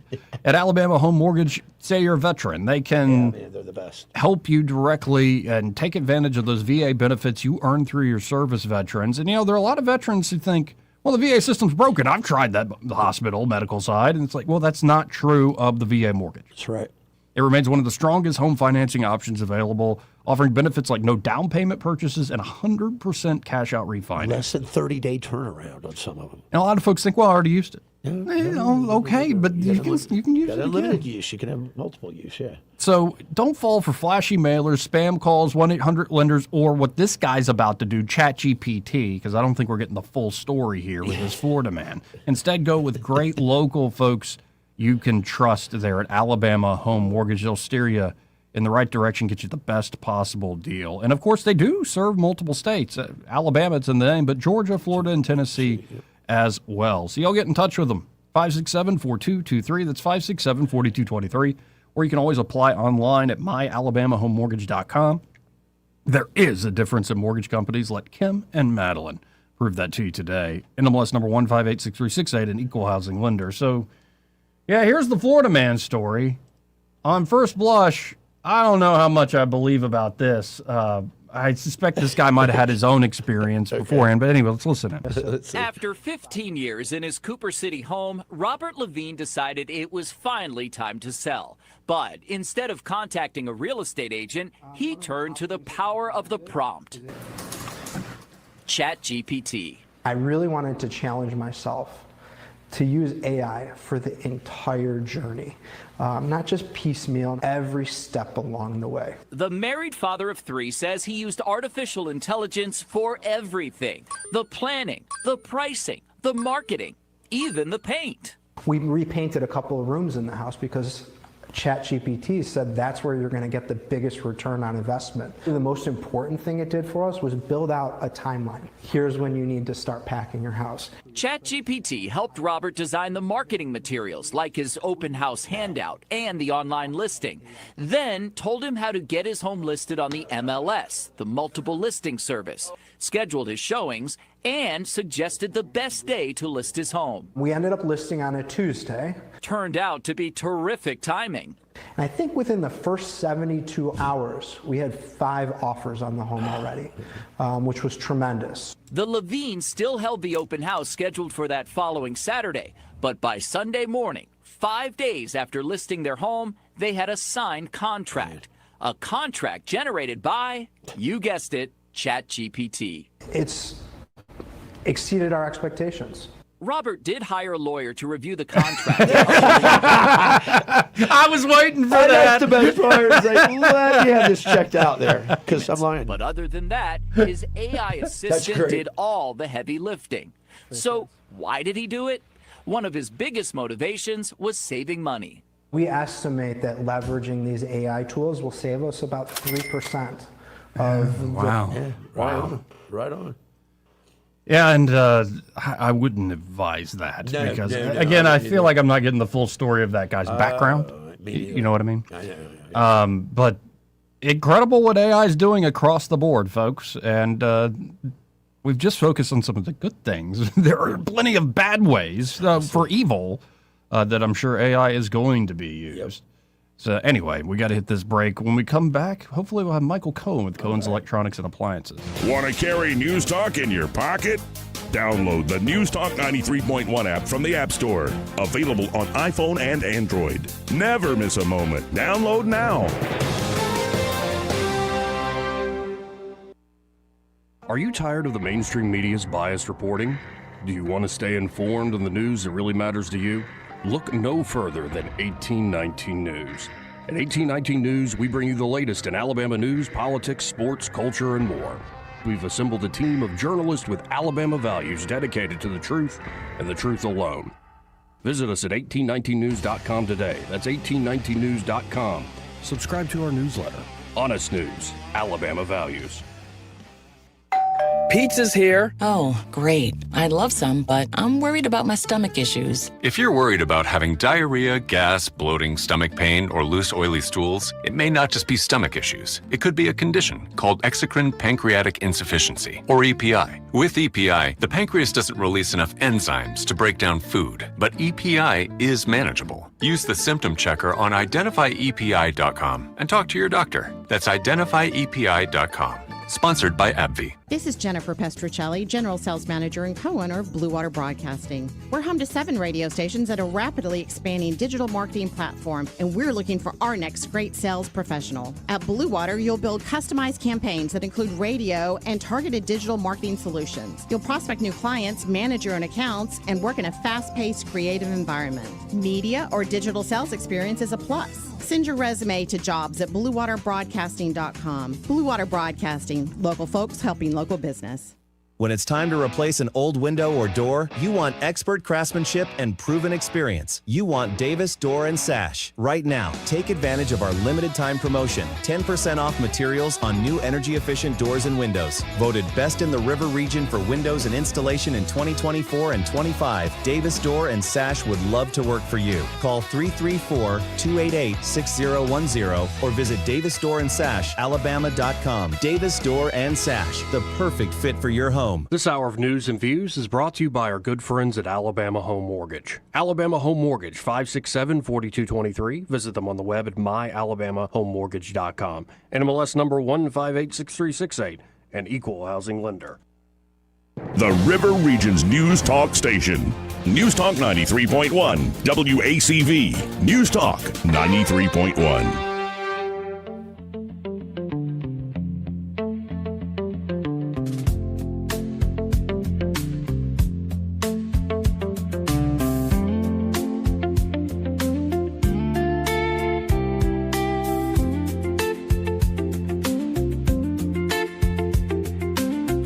Joey Clark. Welcome back.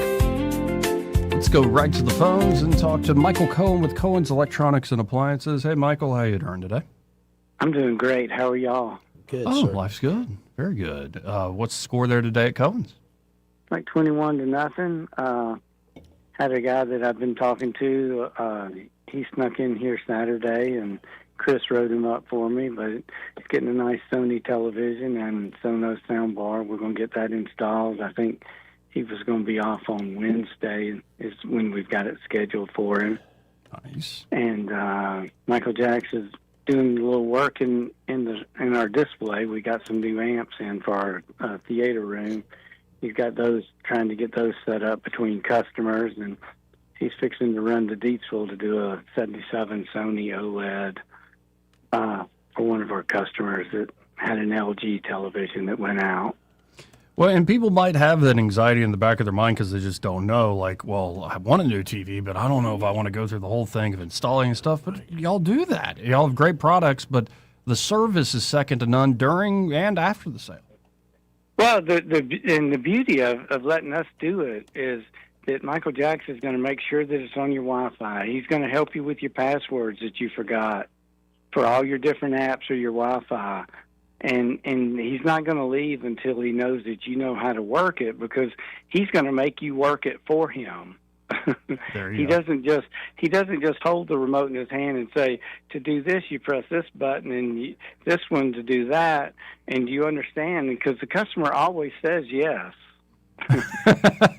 They always say yes, and then they call him in 15 minutes and say, well, he didn't really explain that, but this way he says, now I'd like you to go and turn it off and then turn it back on and put it on this app and go to this channel. You navigate this thing. That's right. That's right. It's like a little test. So he wants to make sure that you know how to operate it so that you can enjoy the system. He was prepared to do that for me, and I'm like, I'm 35 years old, man. I'll be all right. He's like, yeah, you look a little nerdy, but not nerdy enough to... Well, folks, I'm a customer there. My dad's a customer. My grandfather's a customer. And so many other generations of families have gone by Cohen's for all their electronics and appliance needs because they're just that good there. Stop by today, 2515 Eastern Boulevard here in Montgomery, just off the boulevard there. And, open 9 to 6 Monday through Friday, 9 to 4 on Saturdays and find Michael and be like, hey, I heard you on that radio show with that Joey Clark fella. That's right. Y'all come see us, ask us some questions, let us ask you some questions, and let us help you make the right choice for whatever your needs are. And have a great day. Stay warm today. Yeah, you too. Thank you, Michael. Again, that's Michael Cohen with Cohen's Electronics and Appliances. Coming up, we got two priest stories. One of a very wholesome priest, but who faces $500,000 in fines. I think this is Broward County, Florida. Another Florida man story. Wow. We'll get into why he owes a lowly priest $500,000 in fines. I bet it involves a homeowners association. That's a good guess, actually. That's about right. And then I saw a headline, and again, take it with a grain of salt. It's the Daily Mail, I believe. Okay. Extramarital sex with witches, cursed bloodlines, and possessed politicians. Washington, D.C.'s chief exorcist reveals the potent stench of evil among America's elite. How's that for a headline? Yeah. Probably true. Yeah, I don't know. We'll get into it. Like when I see stuff that's that sensational, I'm like, yeah, it's probably not exactly true. But Breeding babies under the White House. Right. I'm telling you, Joe Rogan, they're commuting through DMT. They're commuting under the UCLA with interdimensional beings. And gay frogs watching. Mm-hmm. Anyway, final hour coming up.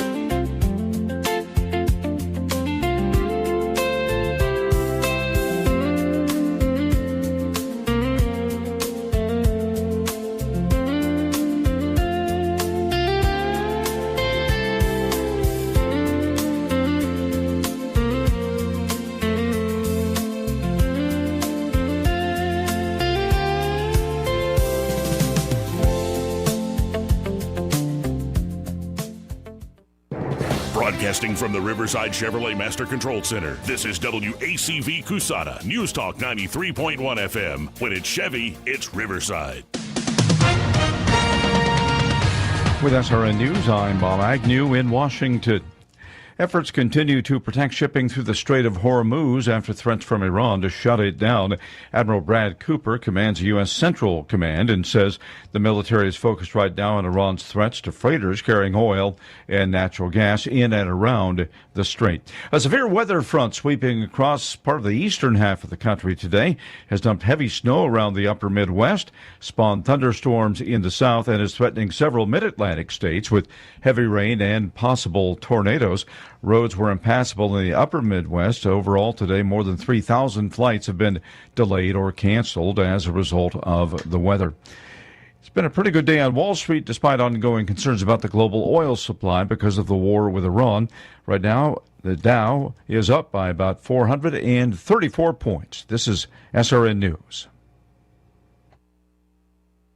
We all hear the radio ads about the IRS. They tell you to be afraid, to be scared, and they try to frighten you into calling. I'm not here to do that. Tax Relief Advocates is different. TRA is here to tell you that if you owe money to the IRS, whether it's $5,000, $50,000, or $500,000, we have a solution. It doesn't matter if you're sitting in your car, at work, or with your kids. No matter where you are, call now. 800-583-0141. Don't lose hope. TRA can eliminate or reduce what you owe to the IRS. Generous programs are now available that can give you a fresh start. Our passion is taxes and helping individuals fix their IRS problems. We have over 1,000 5-star reviews on Google and an A+ with the Better Business Bureau. You don't need to be afraid of the IRS any longer. End your tax nightmare today by visiting us online at TRA.com or call 800-583-0141. That's 800-583-0141. Tax Relief Advocates. Real solutions for real people. Rich Thomas Weather is brought to you by Wiley Sanders Truck Lines. Go to work for a family that puts God and family first. Wiley Sanders is looking for experienced dump truck drivers. Call them today, 855-777-9785. Drive for Wiley Sanders Truck Lines and be part of the family. Rich Thomas Weather.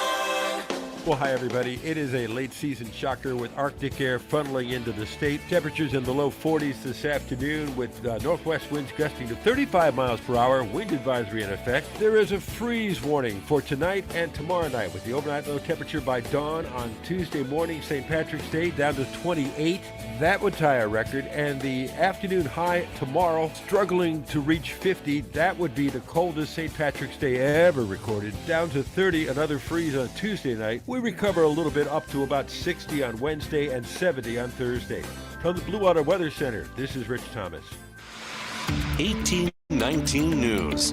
Alabamians across the state are without power today due to storms that entered the state on Sunday night. In Lauderdale County, more than 8,000 customers are without power. In Tallapoosa County, there are over 4,000, and Elmore County has around 3,000 residents without power. A total of 33,000 power outages are reported in various counties throughout the state. Snow and freezing rain is also headed our way, with the temperatures dropping down into the 20s this coming Monday night and into Tuesday morning. Temps will rise a little bit into the 30s until Wednesday morning. By Thursday in Alabama, temperatures will start hitting the 70s. I'll be back with more Alabama stories after this. Did you know that 70% of people experience a potentially traumatic event in their lifetime, and that 6 out of every 100 adults face PTSD every day? Help us bring hope to these survivors by signing up for your Alabama Distinctive PTSD Awareness license plate today. The great thing is you can sign up no matter when your current plate renews, and the first year is complimentary. All you need is your VIN number on hand. Drive awareness, drive hope, and customize your plate today at atease.org. A shooting in Jackson County has killed a man. That victim has been identified as 39-year-old Jeffrey Nix of Dutton. No arrests have been made at this time. Police were called to a domestic disturbance on County Road 18 when they found that Nix had been shot and killed. A Fort Deposit man was arrested and charged for a drive-by shooting in Butler County. Zachary Bird is facing multiple charges of harassment and reckless behavior regarding an incident that occurred on March 11th. A vehicle was struck by gunfire multiple times. Fortunately, no one was inside the vehicle.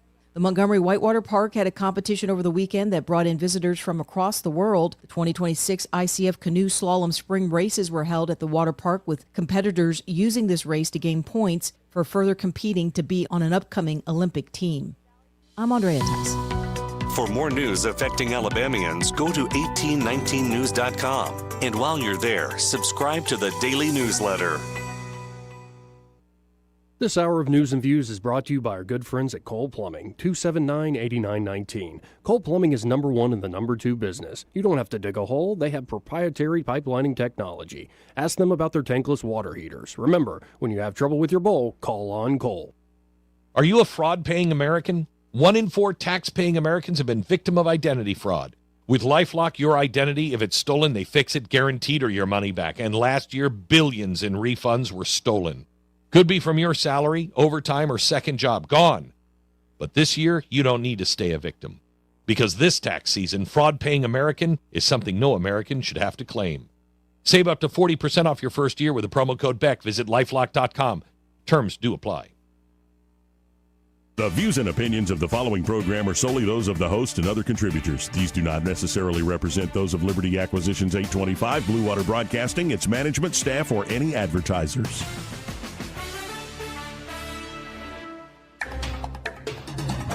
It's time for Montgomery's conversational radio show. It's News and Views on News Talk 93.1 FM. To join the conversation, call 272-9228.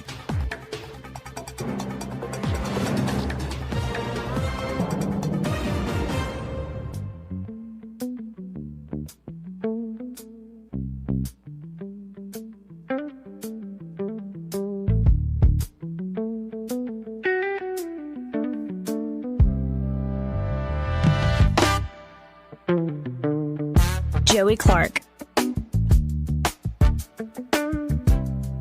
Welcome back.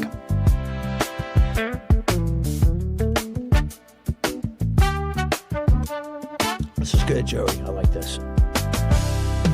Appreciate it. You're very talented. But, I mean, it's cheating like I told Stop you. saying that. It Stop is. saying that. No, people don't know that. You did No, all but of I'm not trying to pull one over. know. There's some I've made, I'll play, but You're too humble. like, you know, I couldn't do that. Crafting something with AI is a little different than actually sitting down and playing every track and whatnot.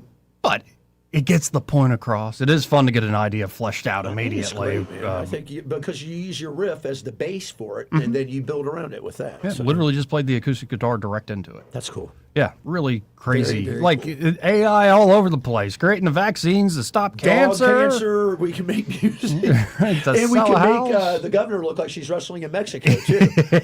I forgot about that. Yeah, we had fun with that for a while. Remember that? You had her with a bear. Yeah, remember that? exactly. That was fun, wasn't it? So This story, another Florida man story. Oakland Park, Florida. Okay. A Florida priest has racked up more than $500,000 in fines. For what? For continuing to feed the homeless after the area around his church was rezoned more than a decade ago. For 36 years, Father Bob Caudill has been feeding the homeless at All Saints Catholic Mission in Oakland Park. For the last 12 of those, he's been locked in a standoff with the city, which alleges he's operating a non-permitted soup kitchen. In 2014, they decided to rezone the power line area. They told me fallaciously that you have to stop feeding. You're not fitting into the new zoning, Caudill said. Despite the rezoning, Caudill kept feeding the homeless, offering them showers and giving spiritual guidance. It turns out there's a price to that. Long and short of the case is we are suing them to stop the harassment because it's over $500,000. It's $125 a day since 2014, and they put a lien on our building. What? He already took the city to court in January, but Oakland Park's attorney successfully got the case tossed because of a missed deadline. Oh, boy. Meanwhile, unhoused people, that's the term being used by, I'm reading from a local affiliate. Unhoused is the new. Instead of saying that homeless, doesn't sound it's better. unhoused. That doesn't sound better. I know. That's worse. How about open air Denzians? Yeah. To quote George Carlin, Jesus didn't feed or heal the slightly disadvantaged he healed the cripples. He sure did. It's just words, people. Anyway, meanwhile, homeless people like Jeremiah Williams depend on the help Caudill offers to give them a hand up. Williams has been coming to the church for the past few months as he works to get a license to drive a tractor trailer. Okay. I come here to take showers. I come here to eat breakfast and lunch. I use my SNAP card to go purchase other items. I go to the park, exercise there, and I even come to Mass here. I don't know any other church or any other pastor that will help us the way that he has. Caudill is vowing to continue the good work of feeding the hungry as he prepares to head back to court. So Christ was very clear about his helping his people, and it doesn't matter what stage of life or who you are. Everybody's just a child of God, point blank, right? Yep. The city of Oakland Park said it cannot comment because of pending litigation. And the All Saints Catholic Mission is not affiliated with the Archdiocese of Miami. So which municipality, which local government was fining him? Oakland Park. Oakland Park, Florida. Mm-hmm. Huh. So apparently now a GoFundMe is taking off to pay for all these fines and stuff. And this is not the first story we've heard of this, where it's like, you don't have a permit for that. What, like taking care of people? Yeah, well, here's the thing, though. You said paying these fines. He needs to spearhead legislation to fix this problem because this is not. Somebody called Governor DeSantis. Yeah, no, right. He doesn't want bad press. Just crazy. And I mean, we've heard of this in other places, but Florida in particular. I wouldn't expect California and anybody else to clean this up, but Florida needs to get on top of that. Now, from one priest being punished for doing a wholesome thing to another priest who has scandalous stories because, well, he does exercise. Mm-hmm. Oh, no. No. They put it up behind a paywall. No, it wasn't there this morning. I tease and tease and tease. Why did you tell me this and then you can't deliver this? Goodness. It's like pot brownies. We ran out of them, but they were really good. Am I really going to have to start a free trial at the Daily Mail? Oh, of my all God. places? You don't want to do that, Joey. Let me see if I can find it without it. Maybe it's because you viewed it once. My goodness. Daily Mail. What's the story title? I have to go back now. Because maybe it's because you viewed it and now it's going to Extramarital sex with witches, cursed bloodlines, and possessed politicians. DC's chief exorcist reveals the potent stench of evil among America's elite. With witches. Got it. All right. There we go. See if I can pull that up under mine. I haven't seen it yet.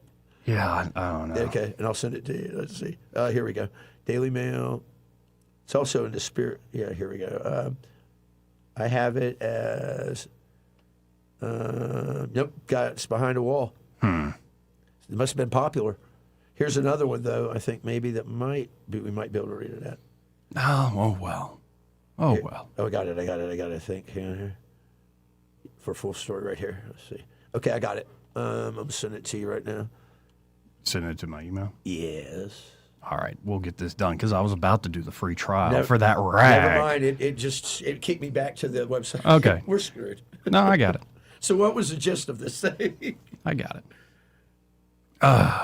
Well, here, I'm going to try to actually make this work. Do your thing. Or we'll just have to abort this. That's such a terminal word. Abort. Terminal. That was a good one. Yeah. Anyway. Well, one thing. I'm trying to fix that. Dadgummit. Let's go to a fella. The fella on CNN. We could say it, not Scott Jennings, because Scott Jennings has all sorts of things. But this the numbers guy, who's clearly, you think he's from New York? Oh, I like this guy. Yeah, I think. Yeah, Harry Enton. Yeah, I like him. He just tells it the way it is. With the war going on and the economy still kind of like inert in certain ways, right. and people are really worried about the midterms. And history shows the party out of power tends to win back at least the House. Right.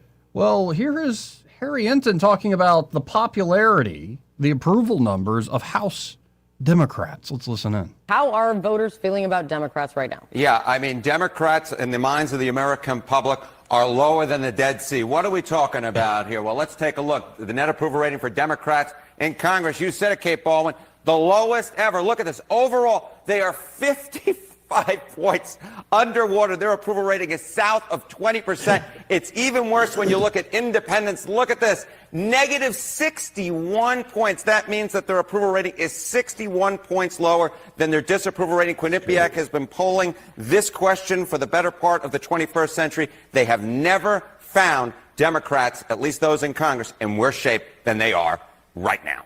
How are voters feeling about Democrats right That's now? hilarious. It's damning. It's So, damning. and the general theme is Republican, Democrat. The American people are just tired of all the folks up there in D.C. Seriously. Listen, it is. It's same. It's the same old story. Yeah, you're right.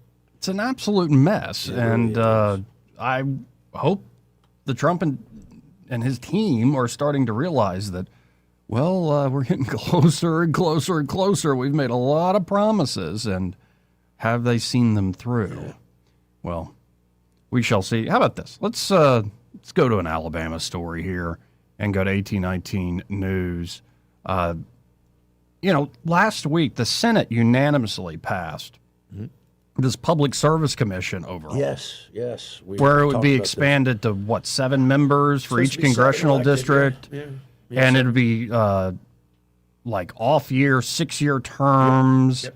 And there would be initial appointments to fill out the rest of the board. Yep. Well, on the House side, I think it was Mac Butler who proposed this idea of we need to have public rate case hearings. So the Alabama House is scheduled to vote tomorrow, Tuesday, on legislation requiring the Public Service Commission to hold regular public rate case hearings. A lot of people have been calling for this for years. The Alabama House Committee on Transportation, Utilities, and Infrastructure passed the legislation out of committee last week. But I think this is the last week of the session. It is. The bill by State Rep. Mac Butler from Rainbow City, Alabama, requires the PSC to hold regular public rate case hearings every 3 years. The Senate passed its own PSC legislation that expands the commission and creates a new Secretary of Energy role. It also requires the commission to hold a quote-unquote public meeting annually on utility-related issues. Butler said his bill would cap the rates of Alabama Power and other investor-owned utilities regulated by the PSC, preventing them from exceeding the regional average, which I believe I proposed in an op-ed not that long ago. You did too. Seems like just a general moving, like we don't want to bankrupt y'all. We want y'all to have the money to invest and stuff. Right. But Butler said the PSC is already holding rate hearings currently, which all they do is approve the return on equity based off of a formula that guarantees them some of the highest returns in the nation. That is different from a rate case hearing. A rate case hearing is like a court proceeding, which my bill gives the commission subpoena power, and it will require the utilities to go under oath and present evidence to justify their rates. Butler told 1819 News today on Monday. My response on adding cost is absolutely it will cost a few dollars, but the goal is to save a couple $100 million. The Senate bill adds cost as well and every year. Mine only adds the extra cost every 3 years. Okay. So we'll see if you think this is just kabuki theater, or you think we got a chance of getting this to work? They're running out of time. So if the House passes it, now what you might get is like this fast thing. Hybrid thing of it, yeah. That happens in conference. Yeah, I know. They do that all the time. But still, you're running out of days. And those are the ones you want to look at carefully because there's usually something in it. Running out of legislative days. And the top trending story there at 1819 News is gambling interests bet big on Alabama legislative campaigns. Yeah. Out-of-state gambling interests are investing heavily in Alabama for the 2026 election cycle, with candidates receiving funds through various political action committees. Daniel Taylor wrote this up for 1819 News. The issue of gaming, including internet lottery and casinos, is likely to return in the next quadrennium after failing to pass legislation by a single vote in 2024. SVNB PAC in Montgomery has donated $718,500 to various state candidates since January 2025, while receiving more than $1.25 million in donations from the Sports Betting Alliance during the same period, according to the Alabama Secretary of State's website. The Alliance is a Virginia-based online gambling advocacy group representing Bet365, BetMGM, DraftKings, Fanatics, and FanDuel.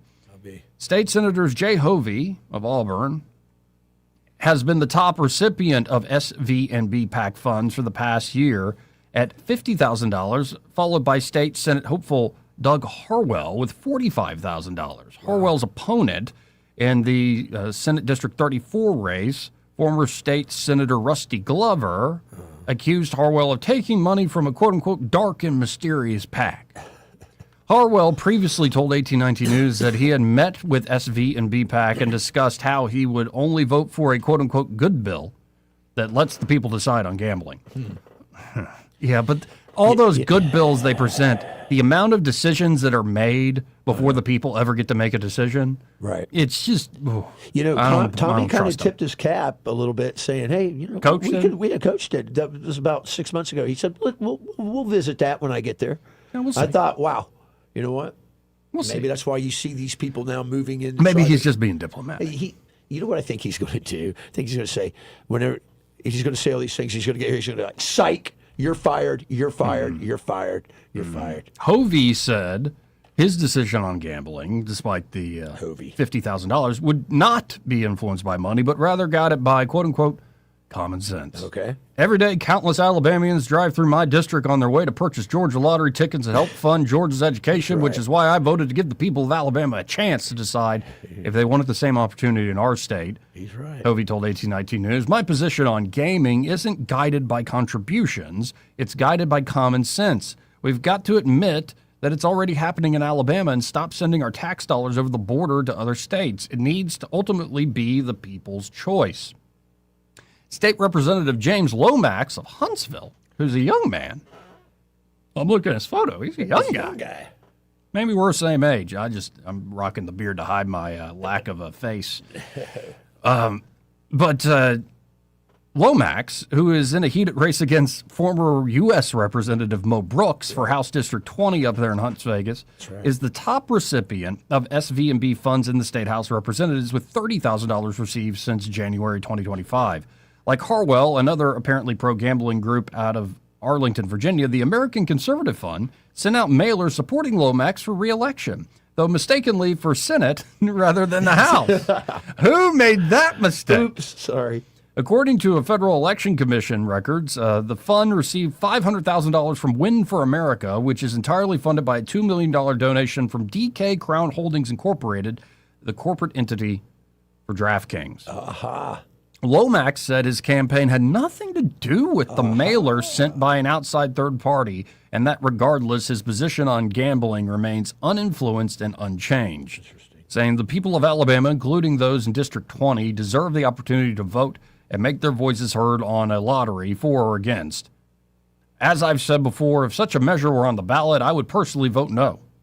In reality, gambling is already in our society via federally legalized prediction markets, which Mo Brooks did nothing to curtail during his 12 years in Congress, where he passed one single bill and all it did was rename a post office.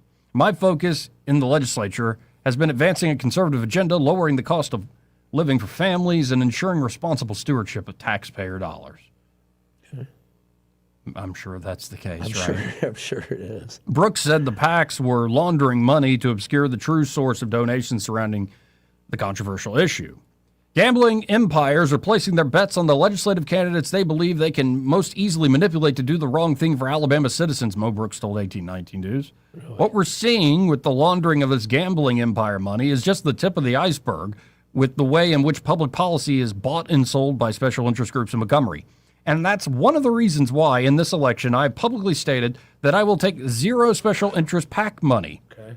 Because I don't want to start out my service as a state legislator with a bunch of IOUs to special interests who, by their very definition, seek special laws that will pad their wallets, usually at citizen or taxpayer expense. I think the Alabama legislature deserves Mo Brooks. I do. Just, you know what I mean? I do too. I think they deserve his voice there. Yeah. We'll see what the people of Huntsville decide. But he's something. State Senator Chris Elliott of Josephine, Alabama, and Senate President Pro Tem Garland Gudger were also among the top 5 recipients of SVNB PAC money. Huh. Yeah. Since January 2025, receiving $40,000 and $35,000 respectively. Unfortunately, raising money is part of running for office, but I cast all my votes based upon my conscience and conservative beliefs, and I voted against contributors more times than I can count, Elliott said. Okay. As Ronald Reagan once said, folks contribute money to my campaign because they support me, not because I support them. Gudger said, my position on gaming has been consistent, remains unchanged, and isn't influenced by anyone. It has been 27 years since Alabamians were last allowed to vote their conscience on the gaming issue. And after more than a quarter of a century, they deserve another opportunity to let their voices be heard. The North Alabama PAC, which is donated to many Alabama candidates, has also taken money from the Sports Betting Alliance. The Porch Creek Indian PAC, the newly established political arm of the Porch Creek Band of Indians, has donated $190,000 to lawmakers since November 2025. Wow. According to online records. And again, that's Daniel Taylor with Erica Thomas contributing to this article. Right up there at 1819 News. Great breakdown. It's pretty good. Very good breakdown. You know, it's funny because this was supposed to be a really quiet session, but there was a lot of activity that was going on, wasn't there? Absolutely. I know we've had a lot of people on here recently talking about it, but now, okay, Erica Thomas Yeah. has another story that's Erica. trending, and Erica, I like Erica. she specializes every once in a while. Does like a crime stories, Yeah. a lot of Yeah. a lot of heartfelt stuff like the baby boxes and she's charitable and faith-based stories, and she's like Erica's just got a great sense of these sorts of things. She's But good. every once in a while, she does an animal story, and it goes gangbusters. Really? Yeah. Last week I brought up snakes. You saw what happened. Oh, listen, that was another thing besides the faith talk was the snake talk people liked. Yeah, people like Jesus and snakes. I'm like, you better choose the right one. All right, serpent or God. Okay. Let's not Lay it on me. Lay it on me, man. What we got, Erica? Alabama snake removers, common myths debunked. So this is out of Foley. Alabama snake removers is already getting phone calls for snake removals as warmer temperatures arrive. Co-founder Frankie Ferguson said snakes become more active in the spring, looking for food and a mate. Aren't we all? As residents begin yard work this year, he said it is important to pay attention to outbuildings and sheds and any debris that snakes could be using for a habitat. Because small animals attract snakes, Ferguson said it is important to deter vermin and bird nests. After being bitten by a cottonmouth last year, Ferguson said he wants to dispel common snake myths. Number one, snakes don't chase people. In Alabama, Ferguson says a lot of people are under the impression that snakes chase people. They don't. However, he said as long as they are not disturbed, they will not chase. Well, what if they are disturbed, Mr. Ferguson? A lot of folklore, and people will tell you that they've had either black racers or cottonmouths come after them, said Ferguson. They will never come after you. If you grab it, it'll bite you, but they'll never chase you. They flee you. They will always run from you. They just want to be left alone. Ferguson said snakes are defensive, and there is a difference between defensive and aggressive. Yes, it is. Eye head shape doesn't always determine if a snake is venomous. Venomous snakes often have cat-like pupils. However, Ferguson said you can't always rely on the eyes. For example, with rattlesnakes, their pupils actually get big and can even be round. So you can't just say it's got cat eyes, that's venomous. Ferguson said light can also change the shape of a snake's pupils. Well, I think light changes any animal's pupils. Yeah. The head of many venomous snakes are flat. However, non-venomous snakes, such as water snakes, have the ability to flatten their heads to look triangular like a cottonmouth. Now it is true that our pit vipers do have a triangular-shaped head, but other snakes can mimic that, like your hognose snake and your water snakes. That's right, the water snake. Venomous snakes can swim, bite underwater. One of the most common myths Ferguson has heard is that if a snake is swimming on top of the water, it's venomous. He said even cottonmouths can go underwater, and he knows from personal experience. I've grabbed them at night with tongs, and they're biting the tongs under the water. So they can bite underwater, and cottonmouths can swim underwater, and water snakes can swim. If you really know snakes, you know the difference if you see them swimming, because the cottonmouth's body, when it's on top of the water, its whole body's just floating, where when a water snake is swimming on top of water, its body's under the water. And a few other myths here. Ferguson said snakes are not evil, slimy, and they cannot hypnotize you. They cannot hypnotize you. Who's been claiming a snake hypnotized them? I play a song and it stung me. Other myths, he said, are untrue, or that copperheads are the most dangerous snake, and that all colorful snakes are venomous. Ferguson has been bitten by a venomous snake twice in 15 years. However, he said he has never been bitten while removing a snake. Really? After being bitten in 2025, he was able to fully recover. While he hopes no one gets bitten this spring, he said it is important to stay alert. Snakes are going to be out and active, so you have got to learn how to live with them instead of being afraid of them. There's nothing to be afraid of. No, I think there's a little bit to be afraid of.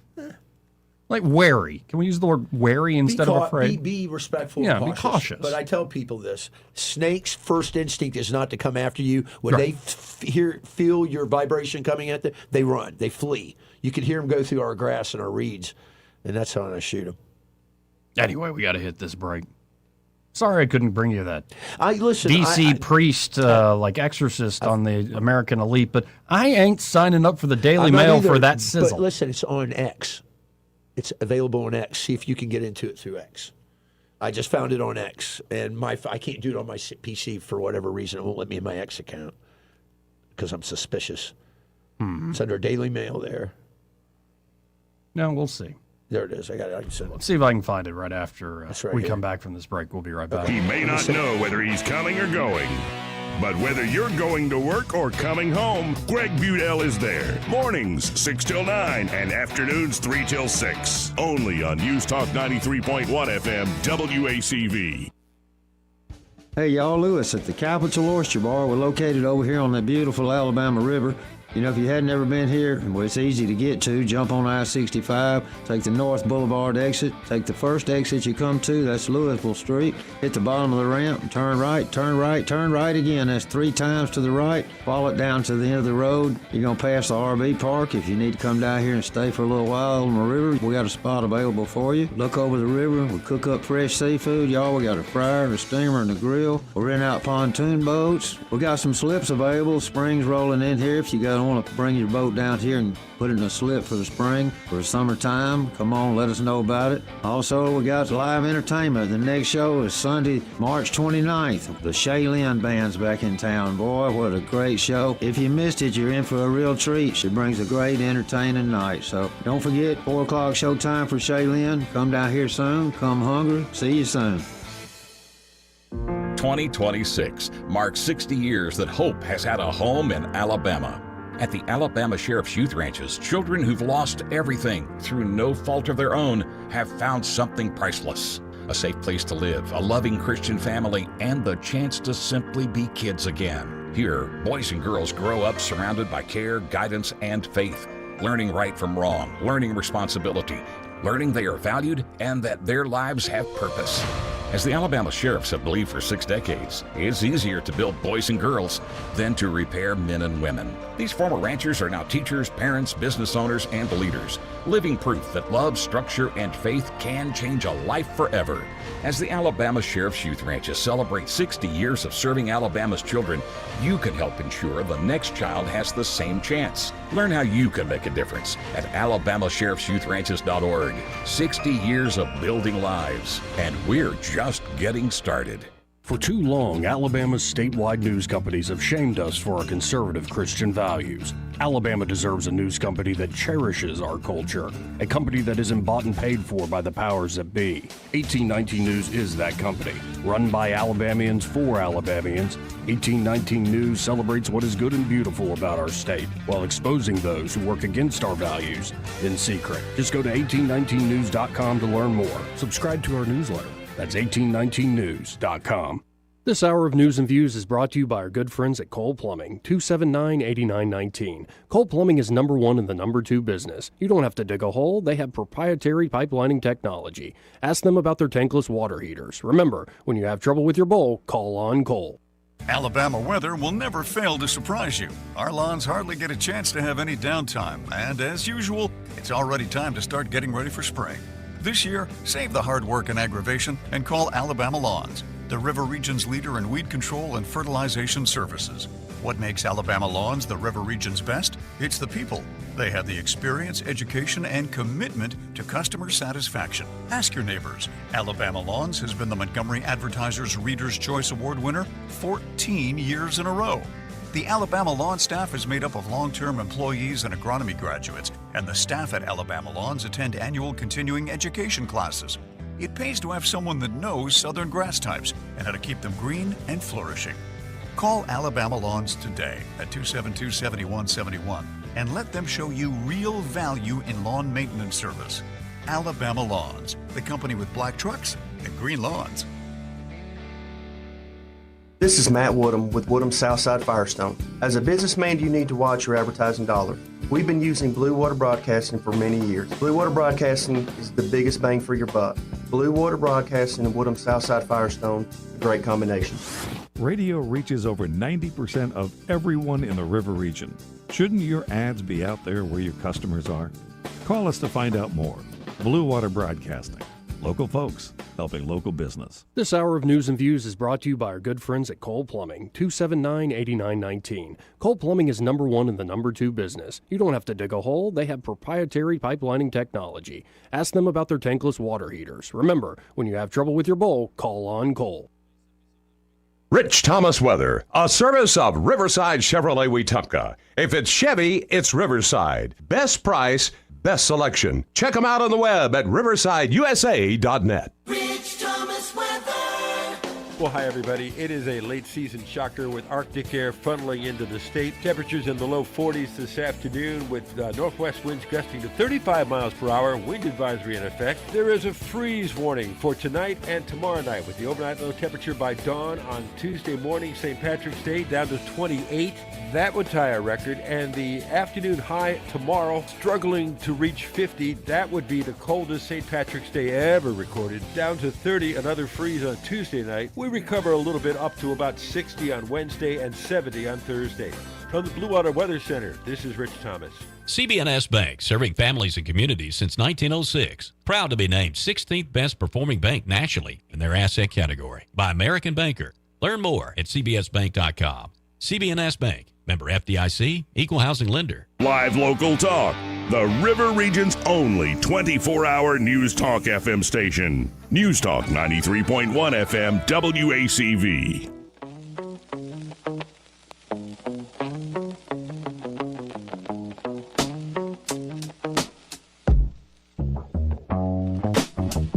Joey Clark.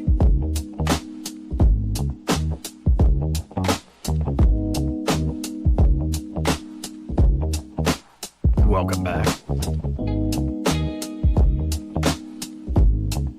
So, I'm just looking at a chart here. Okay. But for the first time in a decade, over half of Gen Z males, Gen Z men, and millennial men are reading the Bible weekly. Gosh, that's great. Bible sales are skyrocketing in every single demographic in 2025. So that's a great sign. That's a great sign. But so I guess this is from the Barna Group. They interviewed approximately 48,000 people, a little over 48,000 people with U.S. adults between 2000 and 2025. So we're looking over just a sample on the chart is from 2018 to 2025. Yeah, 54% of Gen Z men, 57% of millennial men, only 43% of Gen X men, and that's your cohort, right? Yeah, that is Gen X. I'm Gen X. Yeah. Only 28% of boomer men are reading the Bible weekly. That's what all those stats were. Do you at least read the Bible weekly? Right. Gen Z women, 46%. Millennial women, 43% read the Bible weekly. Gen X females, 40%. And then boomer females, only 33%. So females. And, you know, weekly isn't... Now, I would hope that people are attending at least services weekly. I think you. So you hear some, like, at least hear a sermon on the good book. I think it's less than them reading the Bible. But, you know, I'll not to get too personal, but I've got a very, very smart man who's in my family. I won't say anything more than that. Okay. And his wife believes he still doesn't. And I think he's got, you know, you think of the different reasons in terms of history. He's got reasons with his family history. I got you. But I look at somebody like that, and the question I would have for them, in a loving way, like, I'm not going to force anything on you, but when's the last time you actually read it? Like, just let the word speak to you. You can find that, but actually read it, understand it, and then decide. And I think what you'll find is you want to keep going more than just weekly once you start to see the thread.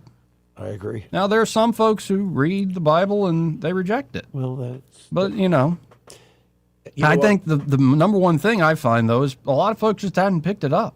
They pick it up and they give up pretty quick. They do. That's what I was getting ready to say. I think everybody has a good intention to do it. That's why there's so many read the Bible in a year, right? Once a day and all this stuff. They got these plans to read and how much to read. I think you got to let it move on your heart. But why do you think this is that men my age, say 30s, up to 40, and then down into like your 20s, Gen Z and millennial men, over half of them now. Why is that such a discrepancy between, say, the boomer men who are only at 28% right now? What was it? Read weekly. And what was it? What was Gen X? 54, or excuse me, Gen X was 43%. Okay, that's me. You know what? I think it has to do with two things. Number one, the older you are, I don't know, maybe become jaded, maybe take things for granted. Maybe you're not on fire anymore. You know what I'm saying? And it's so, I'm just saying I could see that happening. It could be I used to do that. Exactly. I know what it says. Yeah, I know what that's all about. I'm safe. I'm good. I mean, I'm just saying they're not as evangelical and on fire in their faith. Whereas young men are seeking substance. Younger women are seeking substance, and they're not getting it in and of this world. Yeah. I think that's what it is, Joey, because there's meaning to it. I'm so happy to hear that. I think it's the most meaningful thing in the world. And I know you do. Once you get that light in your eyes, you can see it everywhere, the good, the bad, and the ugly of this world. Yep. Still learning, though. And you got to... And also you need... I think my approach to this is it's not so much about the intellect. Because, you know, how many debates I've watched at this point. Yes. I think of the person who just faithfully... whatever church. Like, there's this one gentleman, I think it's Christ Church there on Perry Hill. Perry Hill. Perry Hill Christ Church. Or it might be Church of Christ. I apologize. Yeah. But he is there. It's an older gentleman with a long beard. I need to stop one day and just bring him a water or a coffee or something. Yeah. But he is there, waves to everybody who waves to him with a sign, usually a piece of wisdom, if not a literal verse from the Bible. Cool. He is there every morning. That's so cool. Even when it's cold. I've never seen him. I've never seen him there. As I'm going down Perry Hill, and he's always holding up a sign and just has a bright look in his eyes. And maybe that guy's like a true scholar or theologian you don't know. It might be. Or maybe he's just faithful to his local church and community. And it ain't, at the end of the day, what do we start with? It's about being humbled before God. Amen. And I hope that's what the younger generations are finding. That, you know, you go on X, and no doubt, especially because the top trending thing on X today is two words, Catholics and Ted Cruz. Because Ted Cruz shared this convoluted mess of an essay by insurrectionist Barbie which is Who is she? What is she? It's a wretched account. I know she's a cowboy. Is she? You said you don't think she's American. No. That's I think terrible. of either Russian or Ukrainian Oh, origin. no. It lives in the United States. But Honeypots. anyway, it's just, and I'm only saying that from the name. But, you. and then you see the back and forth, and you're like, okay, this is, to me, it's kind of missing the heart of the matter in many ways. But I think it's a sign of hope, folks. Now, where will this go exactly? Well, we'll find out. So here's a question for you. We see a pretty high, almost over half rate of people saying that they do it at least a week at reading the Bible that are the younger group. Do you think they're going to service, or do you think they're going to, or they're having Bible study? Or do you think they're just, this is if it's weekly, an individual journey? I think a lot of it, especially the younger folks, are still pretty isolated, though folks even younger than me are starting to get out. So I would hope some of that weekly is a weekly Bible study. That's what I was hoping. I was hoping to hear. Yeah. And I'll do more than weekly. Make it a nightly, or I would say a morning thing. That's what I'm saying. Let's go to line 1. You're on the air. Who's this? Hey, Joey. Hey, Troy. This is Donkey Lori. Hey, Lori. Hey, Donkey Lori. Hey. I got a question, and then I got a comment. Mm-hmm. I think I would be considered a boomer. I'm not sure. I was born in 68. No, I'm you're 58 next. years old. You're right on the You're cusp X. of You're it. at the beginning of X. And these categories get like I am fuzzy around certain ages. 67, I think, is the start point for X. Okay. I just can't ever remember. I'll look it up every now and then I'll be like, it I do doesn't too. really matter to me. I'm a human being, like, whatever. But they just want to. People are always wanting to stick us into categories. But from personal experience, Joey, I preface by saying this. I'm so grateful that you are such a humble, virtuous man, because you do not even know, I don't know, but I know the Lord knows how many people, and when you're talking about getting into the older people who are not reaching out and rereading the Bible like we did when we were younger, and a lot of young people are, but you are planting seeds. You are watering seeds. And when I turn on, I couldn't pull up the app anymore. I bought me a plug-in regular little radio. There you go. I don't know why I can't pull up the app anymore. Old-fashioned little $18 radio, and plugged it in so I can hear you at home every day. But when you talking about the abstaining from vices, alcohol, drugs, etc., and then talking about picking up the Word every day and reading it, the Spirit of God is touching people through you.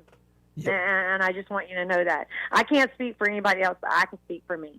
My personal experience was that I was, in my childhood was very traumatic, but I had a personal experience with Jesus Christ at 28 years old. I was the alcoholic that would be dead by 30. And I was on a collision course for it. I was heading to it. And Brownsville Revival in Pensacola, Florida, my cousin got me off the plane, and I was drunk, and she's like, I'm going to take you to church, and they were having the Brownsville Revival. And she dragged me down to the altar, and she said, I want my cousin delivered. And the man looked at me and said, ma'am, do you want to be delivered? And I said, sounds great, but I want the Budweiser that's in the car more right now. Man. And I left, but I kept coming back. I kept going back. And a few nights later, in the congregation, no one touched me, no one prayed over me. The Spirit of God touched me, and I hit the floor, and I saw the face of Christ, and he leaned over to give me a kiss on the cheek. I believe you. When I got up off that floor, I did not desire alcohol. I did not desire the lifestyle that I had been living. Yeah. And I got baptized there, and it was a complete and total transformation, okay? Amen. That was 30 years ago. I had seen on Facebook that Russell Brand and this other Sean Foss guy were going to Brownsville Church in Pensacola for a revival night last Friday night. And because I've been 30 years of life has happened.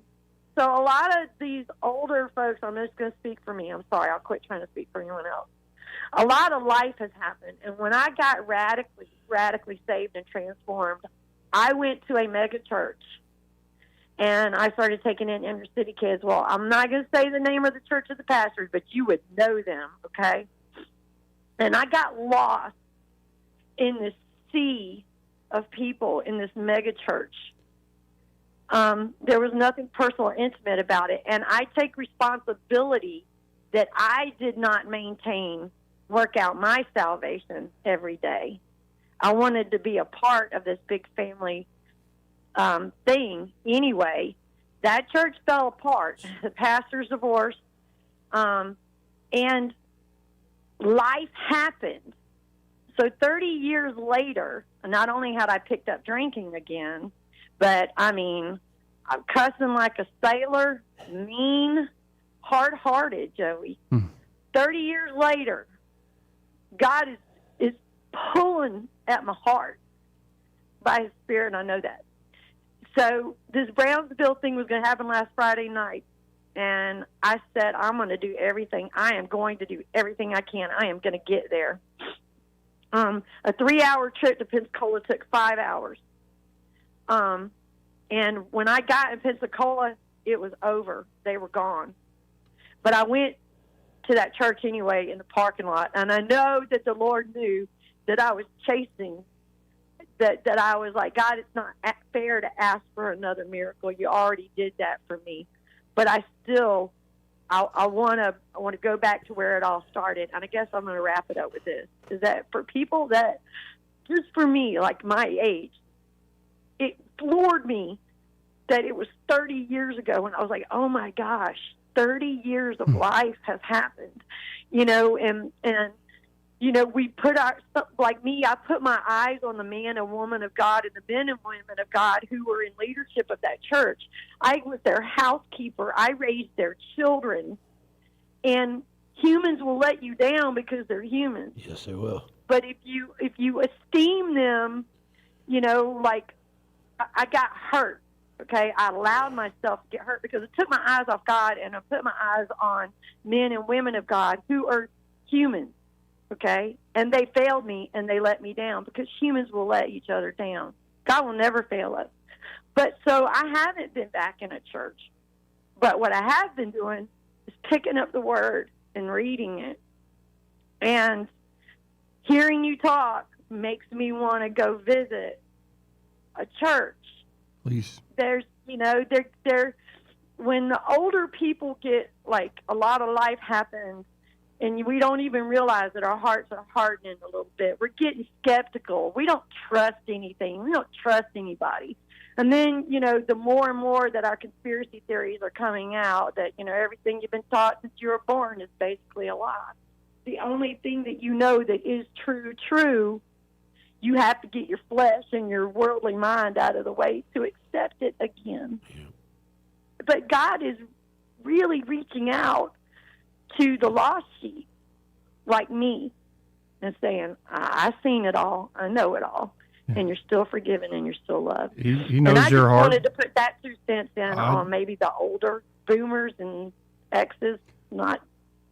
Well, thank you for sharing that. Really, truly, amen. Thank you for sharing that. And, He knows your heart better than you. He knows all our hearts better than we ourselves do. And this morning I was reading Psalm 30. And if you start at verse 8, it says, "To you, Lord, I called. To the Lord I cried for mercy. What is gained if I am silenced, if I go down to the pit? Will the dust praise you? Will it proclaim your faithfulness? Help me. Hear me, Lord, and be merciful to me. Lord, be my help. You turn my wailing into dancing. You remove my sackcloth and clothe me with joy, that my heart may sing your praises and not be silent. Lord, my God, I will praise you forever." Amen. You know what? We're all on the potter's wheel. That's what it says in the Bible. We're all on the potter's wheel. We're being shaped daily by the things that go on. And you know what? As long as you're getting spiritually fed, Lori, from what you're doing, then don't concern yourself. If you need the social setting for a church, that's fine and well, but your walk needs to be where you're getting spiritually fed. So I support you in either way. But we're, as a sister in Christ, we'll pray, and we want you to be lifted up so you can glorify Him. I appreciate that, guys. I really do. And I do want to say that, you know, saving over 1,000 puppies in 8 or 9 years, I have so many people tell me that, you know, there's a special place in heaven for you. And I really had to have a light bulb moment of, I'm not going to do good works to get right with the Lord. Jesus made me right. Yep. It's pursuing him, you know, and so I appreciate that the Lord allows me to do what I do. But I have had years of losing my identity, and it kind of became my idol, Joey. You know, anybody, you know, that was something good somebody could say about me is what I do, my works. Right. You know what I mean? Which I'm grateful for that. But to reignite that fire for my soul to be on fire for Christ, that's the true meaning of life. And then being able to love on all these puppies and see them go on to their forever homes and saving them out of the shelter, being a haven for them, that's sprinkles on the cupcake. It ain't the cake. Amen. Amen. Well, and, you know, for the longest time, I appreciate you, Lori. God bless. Thank you, Lori. The longest time I thought, to make it in this world and to save yourself, so to speak, you got to be worthy, willing, and able. And I realized, number one, I'm not able. Nobody's able to save themselves truly. And I am not worthy. But if you're willing, that's enough. And you say yes to the call, it may change your life. Amen, brother. We got dogs barking at the phone, dogs barking in the lobby. Dogs and raining everything. Anyway, folks, we'll be right back. Want to carry News Talk in your pocket? Download the News Talk 93.1 app from the App Store. Available on iPhone and Android. Never miss a moment. Download now. Hi, I'm Carl Schmidt, naturopath and owner of the Herb Shop Wellness Center at 8161 Vaughan Road. You know, with over 30 years experience in natural wellness, I've seen countless health fads come and go. A few years ago, we added a patented technology that actually activates your stem cells. It reverses the aging process at the cellular level. However, you do need proper hydration and targeted nutrition. At the Herb Shop, our advanced scanning and testing technology allows us to accurately assess your nutritional needs and get a customized plan for you. Come in today and see what the Herb Shop can do for you. This hour of News and Views is brought to you by our good friends at Cole Plumbing, 279-8919. Cole Plumbing is number one in the number two business. You don't have to dig a hole. They have proprietary pipelining technology. Ask them about their tankless water heaters. Remember, when you have trouble with your bowl, call on Cole. On FM, on your smartphone, and online. The River Region's most trusted voice. News Talk 93.1 FM WACV.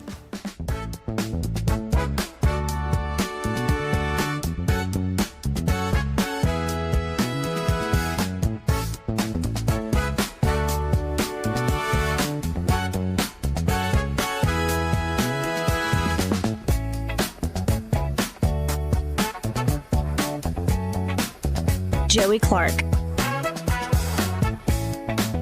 Welcome back. Let's go right to the phones. Talk to Ray Bowles from Bradville Carpet. Hey, Ray, how you doing? We're doing great. Me and Angie and Sailor and Jack are all up here in Memphis. It's Sailor's spring break from Bama, and I have training him up for epoxy again. So we sort of combined the two and came to Memphis. We did Graceland today. That was sort of interesting. That's good. Yeah, that's fun, ain't it? It's neat. Yeah. See all the flowers you do one time in your life and never do it again. Did you see all the flowers that are still being delivered there? Isn't that crazy? I mean, you watch, at least when I was there, trucks rolling up, FedEx, Joey, UPS dropping off live flowers for the grave. Wow. Yeah, I mean, I don't get that. Why would you do that? they do it, man. From Japan, I was talking to one of the drivers. He said that he goes, I run, this is all I run every day, Graceland. I'm like, crazy. Wow. That's crazy. You want to talk about crazy? Now, we got this guy named Eli once in the house, and Angie got him so good last night. Can I read you a text that she sent him? Yeah. So she sent a text, hey, so one more thing I forgot to ask you. So we're getting ready to breed Apollo. We have to massage his testicles with lotion once a week, and I forgot to do that last night. If you don't mind doing this treatment, it's on our dresser. Thank you. Oh, my God. That's good. That's amazing. When he called me this morning, he said, Mr. Bowles, Was Angie serious? I said, hey, she's very serious about bringing this dog. You need to talk to her. Yeah. I'm done with it. My goodness. He didn't know what to do. No, I mean, it's not me. It's Angie. Right. Angie's the nut in the house. Like, how long do you think he tossed and turned, thinking, wondering what if do he I- has to massage these testicles? All night long. I got to rub them I'm sure he balls. texted his parents to say, I got a problem. That's so funny, man. Oh, goodness. That's crazy.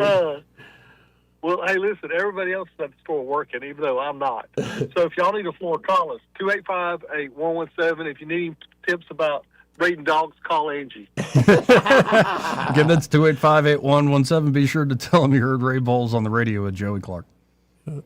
Guys, have a great day. Appreciate All right. you. So what did we learn today? Testicular massaging. It's fascinating. Ray Bowles. I'll tell you what I think I learned today is there is power in our faith, and where two or more are gathered in my name, there I am with you. And when we're together and we're doing this, I sense there's a very receptive audience that wants more spirituality. So I'm just it confirmed what I already believed from last week. Amen. So that's all I got on that one. Amen. What about you? What'd you learn? That the new Ayatollah is probably a homosexual. He is a homosexual. They said the one guy couldn't stop laughing. He said he's thinking of going down the hall that this intelligence mission going. Goodness gracious, man. Anyway, I did learn that this morning. I was like, okay.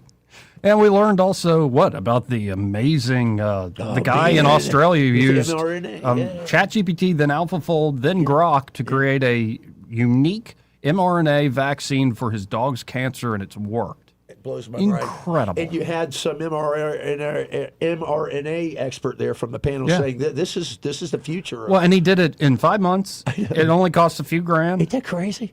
Wow. Absolutely nuts. So there's all sorts of stuff we learned today. But yeah, I think, well, I don't do it to get a rise out of people. I'll put it this way. I feel it's not just for me. The feeling I've had of late, it can't be just for me. And though I don't want to be obnoxious, I will continue to share to the best of my ability what I feel on my heart, that what he puts on my heart. You should. Anyway, y'all stay tuned. Happy Hour with Greg. He's next. Broadcasting from the Riverside Chevrolet Master Control Center, this is WACV Cusana, News Talk 93.1 FM.